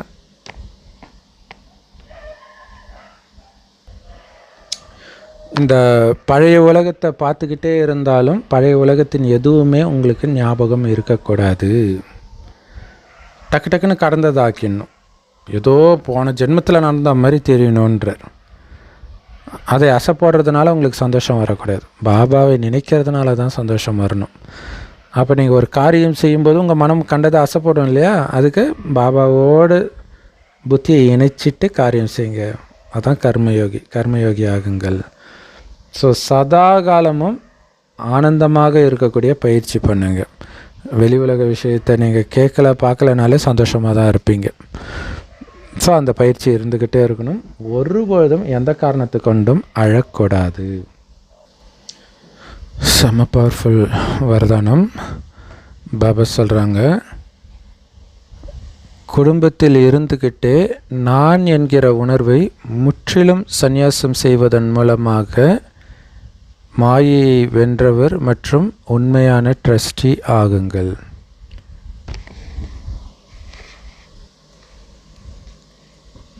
இப்போ எப்படி ஒரு இடம் அசுத்தமாக இருக்குது அப்படின்னா அங்கே கிருமிகள் உருவாகிடுது இல்லையா, அந்த மாதிரி எப்போ நம்மக்கிட்ட எனது நான் அப்படிங்கிற கிருமி வந்துடுச்சு அப்படின்னாலே அங்கே மாயா ஜென்மம் எடுக்கிறது. அதாவது அந்த கிருமியவே பாபா மாயா அப்படின்னு தான் சொல்கிறாரு. இப்போ எப்படி எதோட ஒப்பிடுறாரு பார்த்தீங்களா, குப்பை இருந்தால் கிருமி வரும், நான் என்னதுன்ற உணர்வு இருந்தால் மாயா வருன்றார். அப்போ அந்த குப்பைன்றார், அந்த என்னதுன்ற உணர்வு குப்பைன்றார், நானுன்ற உணர்வு குப்பைன்றார். அப்போ தான் மாயா வருதுன்றார். ஸோ அப்போ மாயை வெல்றதுக்கான ஈஸியான வழி என்ன, என்னது எதுவுமே கிடையாது, எல்லாம் அவரோடது, நான் வெறும் ட்ரஸ்டி அப்படின்னு நினச்சா மாயாவை நீங்கள் ஜெயிச்சிடலான்றார். பிரம்மகுமார் அப்படின்னாலே ட்ரஸ்டி தான். ட்ரஸ்டிக்கு வந்து பார்த்திங்கன்னா யார் மீதும் பற்றுதல் அப்படிங்கிறது இருக்கவே இருக்காது. ட்ரஸ்டியோட மீனிங் எல்லாத்துக்கும் தெரியும் இல்லையா, கருவி அப்படிங்கிறது. ஏனென்றால் அவர்கிட்ட எனது அப்படிங்கிறது இருக்கவே இருக்காது. குப்பையே இல்லை அப்படின்னா கிருமி எங்கேருந்து உருவாகும்? சுத்தமாக இருக்குதுப்பா அப்படின்னா அங்கே கிருமி வர்றதுக்கு வாய்ப்பே இல்லை இல்லையா? அந்த மாதிரி நம்ம மனதுக்குள்ளார நான் எனது அப்படிங்கிற விஷயம் இருக்குது அப்படின்னாலே அங்கே வந்து மாயா வந்து ஜென்மம் எடுக்குது. ஜென்மம்னா உருவாகுது. அதாவது வந்து ஜென்மம் அப்படின்னு நமக்கு தெரியல, பிறக்குது அப்படின்னு சொல்கிறாங்க இல்லையா, அதுதான். அப்போது அந்த மாயா வந்து ஜென்மம் எடுக்காமல் இருக்கணும் அப்படின்னா நம்ம ட்ரஸ்டி, நம்ம வந்து ஒரு கருவி அப்படின்னு நம்ம நினைக்கிறது மூலமாக இந்த மாயாலேருந்து நம்ம வெளியில் வந்துடலாம் அப்படிங்கிறாங்க. ஸோ எப்படி சொல்கிறார் பார்த்தீங்களா, பிரம்மகுமார்னாலே ட்ரஸ்டி, கடவுளுக்கு நேர்ந்து விடப்பட்டவர்கள்னு அர்த்தம் இல்லை. நானே கடவுளுடையவர் ஆகும்போது எனக்கு என்ன இருக்கும்? இதுதான் இந்த மகாபாரதத்தில் வந்து திரௌபதியை பணையம் வைக்கிறாங்க இல்லையா, அப்போ அவள் கேட்பா, முதல்ல யார் பணையம் வச்சா, அவரையா என்னையா? முதல்ல அவரை பணையம் வச்சுட்டார். அவரையே பணையம் வச்ச பிறகு அவருக்கு ஏது மனைவி? அது அதில் பார்க்கும்போது நமக்கு புரியல, என்ன அடிமைக்கு மனைவி இருக்க மாட்டாங்க, இங்கே தான் புரியுது இல்லையா. உன்னையே நீ கொடுத்த பிறகு உன் இது எல்லாமே அவருடையது ஆயிடுது இல்லையா, அப்புறம் எங்கே உன் இது? ஆனால் அந்த அர்த்தத்தில் அங்கே சொல்லாததுனால தான் அங்கே குழப்பமே இல்லையா. அவரை பணையம் வச்சிட்டாலே அங்கே அனைத்தும் அவருடையதாகிடுச்சு. அப்போ உங்களுக்குன்னு தனி மனைவி கிடையாது, குழந்தை கிடையாது, பொருள் கிடையாது, புகழ் கிடையாது, எதுவுமே கிடையாது. அவர் சொல்கிறாரு நான் செய்கிற ஒரு அடிமை, அவ்வளோதான். அப்போ எதன் மீதும் பற்று இருக்காது. எஜமானன் என்ன சொல்கிறாரோ அதை பண்ணிகிட்டே இருக்க வேண்டியது தான். ஆனால் எப்போ நான் இல்லறவாசி, என்னோட குடும்பம், நான் குடும்பஸ்தன் நினைக்கிறீங்களோ, அப்போ இவங்க என் மனைவி, இவங்க என் குழந்தை, என் கணவன், என் அப்பா அம்மா, மாயா வந்துடும். ஆனால் ட்ரஸ்டின்னு நினச்சிங்கன்னா மாயா ஓடி போயிடும். இது என்னதுலேயே இரு, இது என்னதில், இது கடவுளோட தான், நான் எதுக்கு கவலை பண்ணோம்? அடுத்த செகண்ட் மாயா போயிடும். இந்த எண்ணத்தை எடுத்துகிட்டு வர்றதான் நீங்கள் ஜெயிக்கிறது. ஆனால் மறக்க வச்சிடும் மாயா. அப்படி நம்ம ட்ரஸ்டி அப்படிங்கிற உணர்வில் இருந்து இல்லறத்தில் காரியம் செஞ்சுக்கிட்டு வந்தோம் அப்படின்னா நீங்கள் மாயா ப்ரூஃப் ஆகிவிடுவீங்க அப்படிங்கிறாரு. ஸோ அதனால் பாபா சொல்கிறாங்க, உங்கள் குடும்பத்தில் யார் கூடயும் நீங்கள் பேசுகிறதுக்கு முன்னாடி விலகி பேசுங்க, டிட்டாச் ஆகி பேசுங்க இல்லையா. அது பாபாவோட குழந்தை, என் கணவன் இல்லை, என் மனைவி இல்லை, பாபாவோட குழந்தைகிட்ட பேசுகிறேன். சென்டரில் எப்படி அவங்களுக்கு என்ன தொடர்பு? சென்டரில் இருக்கிறவங்கலாம் வெறும் சகோதர சகோதரி மட்டும்தான், வேறு எந்த தொடர்பும் கிடையாது. ஹெல்ப் பண்ணுவாங்க, பட் ஆனால் அவங்க துடிக்க மாட்டாங்க. ஒருவேளை அவங்களுக்குள்ளே வேறு ஏதாவது தவறான தொடர்பு வந்தால் வேணால் துடிப்பாங்க, இல்லாட்டினா துடிக்க மாட்டாங்க. ஸோ அந்த மாதிரி உங்கள் குடும்பத்திலே, அது லௌகிக குடும்பமாக இருக்கட்டும், அலௌகிக குடும்பமாக இருக்கட்டும், விலகி தான் நீங்கள் அவங்க கூட பேசவே செய்யணும். அப்போ மாயை உங்களை தாக்க முடியாத மாதிரி பாதுகாப்பு கவசம் அணிஞ்சிட்டிங்கன்னு அர்த்தம்.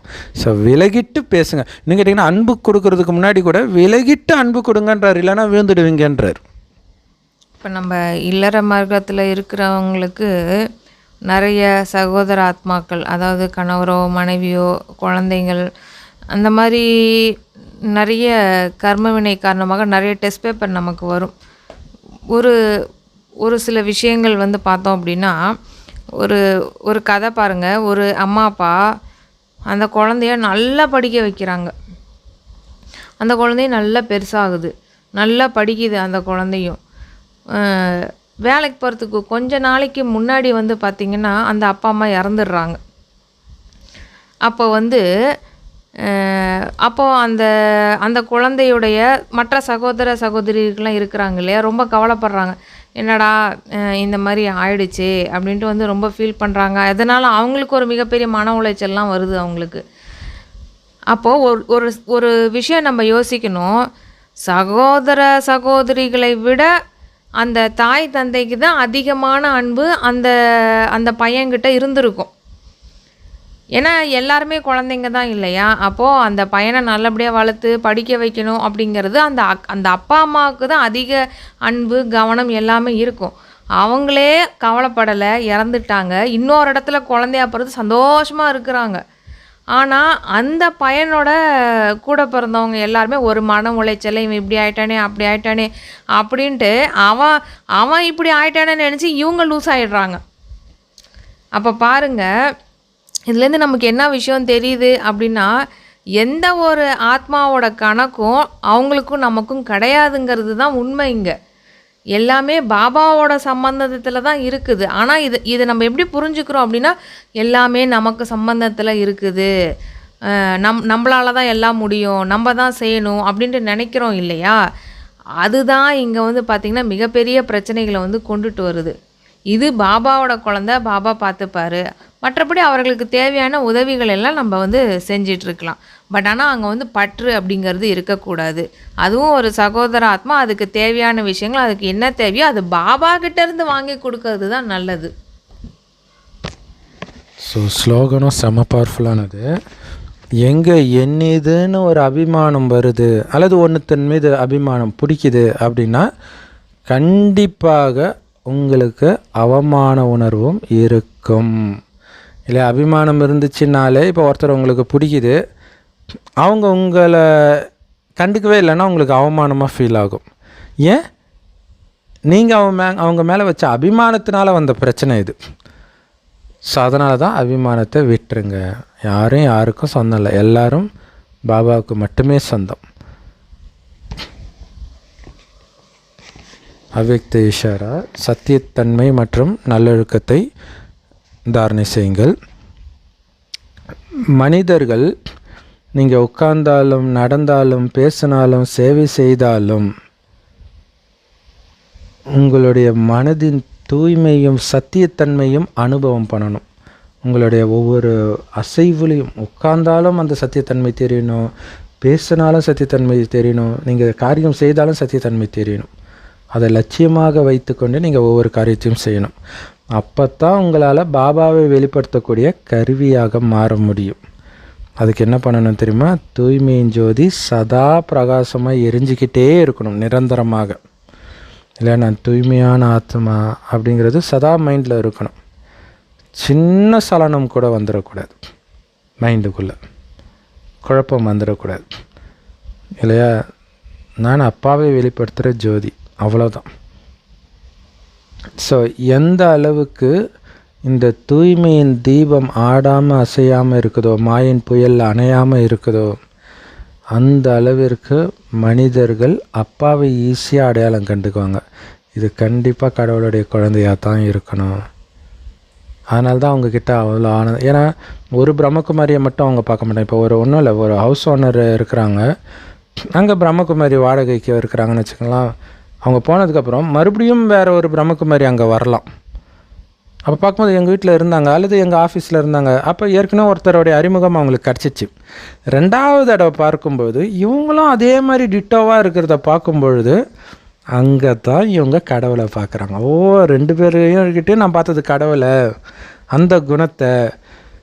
ஸோ ஏன்னா 2 பேருக்குள்ளேயும் அந்த தூய்மையின் ஜோதி எரிஞ்சிக்கிட்டே இருக்குது. நான் கடவுளை வெளிப்படுத்திகிட்டு இருக்கிறேன், பேசலை, கடவுளை வெளிப்படுத்திட்டு. நீங்கள் சாதாரண விஷயம் கூட பேசியிருப்பீங்க, ஆனால் அந்த பேசுகிற தன்மையில் கடவுள் தெரியணும். அதுதான் அந்த தூய்மை. தூய்மையும் சத்தியமும் ஒன்றோடு ஒன்று பிணைஞ்சு இருக்குது. ஸோ அதை வெளிப்படுத்தணுன்ற லட்சியம் இருந்துச்சு, அவங்க எப்படி வேணாலும் நடந்துக்கிட்டோம், ஆனால் நீங்கள் கடவுளை வெளிப்படுத்துகிறீங்க. இதில் கவனம் இருக்கணும். இறை செய்தி கொடுக்க போகிறீங்க. அது உங்கள் குடும்பத்திலே ஒரு பிரச்சனை வருது, சொத்து பிரச்சனை வந்தாலும் கூட அந்த இடத்துல நீங்கள் திட்டிட்டிங்கன்னா கூட கடவுளை அசிங்கப்படுத்திட்டீங்கன்னு புரிஞ்சுக்கணும். அவங்க உங்களை திட்டலாம், என்ன வேணாலும் பண்ணலாம், ஆனால் நீங்கள் அன்பு அமைதி மாறாமல் இருக்கும்பொழுது தான் கடவுளை ஈஸியாக அவங்க அடையாளம் கண்டு கொள்ள நீங்கள் உதவி செஞ்சுருக்கிறீங்க. செம்ம powerful Murli. Om Shanti. Love you Bap Dada. Thank you Bap Dada. குஷியாக இருங்க, குளிர்ச்சியாக இருங்க. ஓம் சாந்தி.